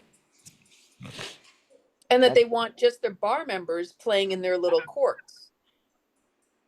Oh yeah, it's total conspiracy. Well, if you look at just Lana's situation from, like, when we went over, like, on Wednesday, just the responses we get from the attorneys are just sickening, bro. Like, dude talking about, I can't even file those for you. I can't help you formulate anything in correlation to those or in any context window surrounding said topics. And it's like, they took an oath to not abide by the Constitution. It's like, dude said I'll lose my job if I bring up any aspects of those arguments, which really is very confusing. It shows how far we've fallen. Yeah, that letter is really bad. It almost makes me want to take the letter again and bring it in and say, and ask AI at this point and say, well, why would the lawyer respond in such, give me a reasoning on why the lawyer would state such topics, and isn't that an ethics violation? AI deserves to see that, Cam. AI deserves to see that into Please do it. Please. Yep. Please do that. Do that, Cam. Do it. Because AI is do it, learning. We got to teach it too. He's So taking it Lana back. has a lawyer? He walked away. He ain't doing it. Not yet. Not at this moment, but any one of us could do it. We saw that letter. And Lana had an attorney. I mean, Lana, you can speak for yourself, but she had an attorney they forced on her, and then she argued with that attorney and finally got her fired, and that or whatever. Okay. All right. Maybe not fired officially, but whatever. She said F you to the attorney, and the attorney wrote back that letter saying, hey, blah, blah, blah. Well, I'd like the to keep last you in thing the she sent system. me was that she was gonna address it with her supervisor. And that was what, Wednesday? And then on top of that, if you haven't already seen, I posted the response from what was it, the clerk of the court counsel in response to the chief judge. And I'm like, okay, so I put in a judicial conduct complaint to the chief judge, who's supposed to oversee all the other judges, as well as the JQC, which they don't meet but every 6 weeks. So I knew they're not going to be able to do anything. But basically, the letter's like, oh no, we can't intervene with other, judges' court Yeah, cases. the clerk intercepts the plea, and the judge probably never even freaking seen it.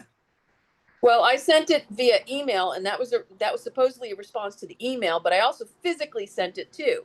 So I'm not sure that it makes a difference, because the fact of the matter is they're basically saying, oh yeah, yep, you've got to send it to the JQC. And I'm like, well, then that was a worthless attempt, but it's just more evidence that they don't do anything.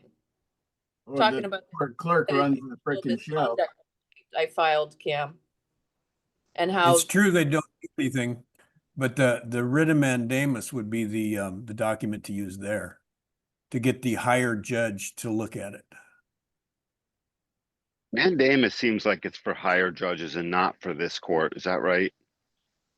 It's for any court within I know, a court. but the administrative guys they don't. It seems like weak at the administrative level, but then at the higher level, it seems stronger. I don't know if that seems right to you.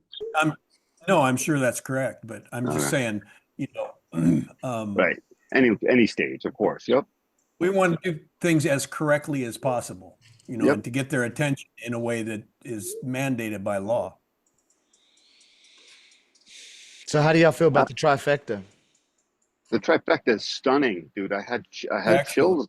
I had chills a couple of times, like, oh my God. Man, really good. Yeah, this What happened trifecta to is, the letter on the AI? I can do that. Lana, just shoot me a text real quick. I mean, I could do it Oh, right now, okay. I guess. I could do it right now. Oh, I thought you were. Sorry.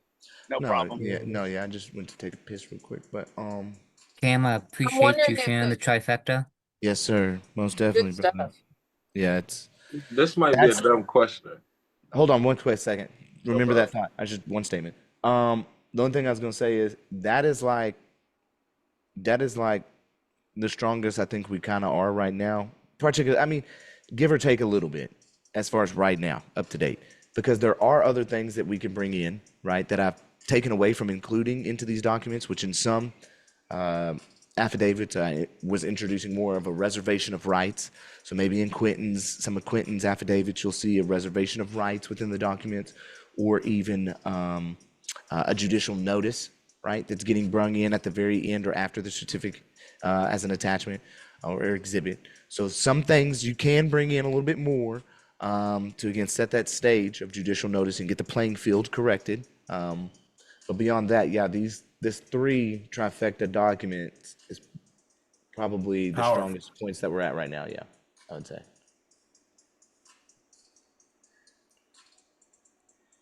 Question? Oh, I was saying, did Buddy file all these at once? Yes. Dang. I know whoever was reading those was mad. This is 20 pagers. Well, the thing is that it's affidavit. It's not just about filing them, though. You have to be able to argue them and not let the court get over on you. Because if you're not articulating yourself well, then you're going to get rolled over, right? So being able to articulate yourself with what you're doing. Oh, Andy, I think he's filing a discovery too, but I think you might wait on the discovery. And then I think this is like this is a hearing script for him. I just put in the chat as well. And just a hearing script, one of many that we develop for every single person for them to get familiar with what you're looking at by going into the court, so you familiarize yourself, so you're not caught up on not knowing what, as far as you should say. That's cool. Yeah. Hypotheticals I think are always one of the most powerful things we can do to pass the oral test is to get this good paperwork in there, and then be able to say, Without due process of law, this court lacks jurisdiction, and I have not had due process of law because my paperwork has not been answered line by line, point by point. Right. And in such, it seems as though the state is tacitly accepting by acquiescence everything exactly that has been brought forth. The burden has been shifted, Your Honor. And at this point, I'd like to see if the court can go ahead and order a response or compel the state to respond in some manner, or they're just they're lacking prosecution.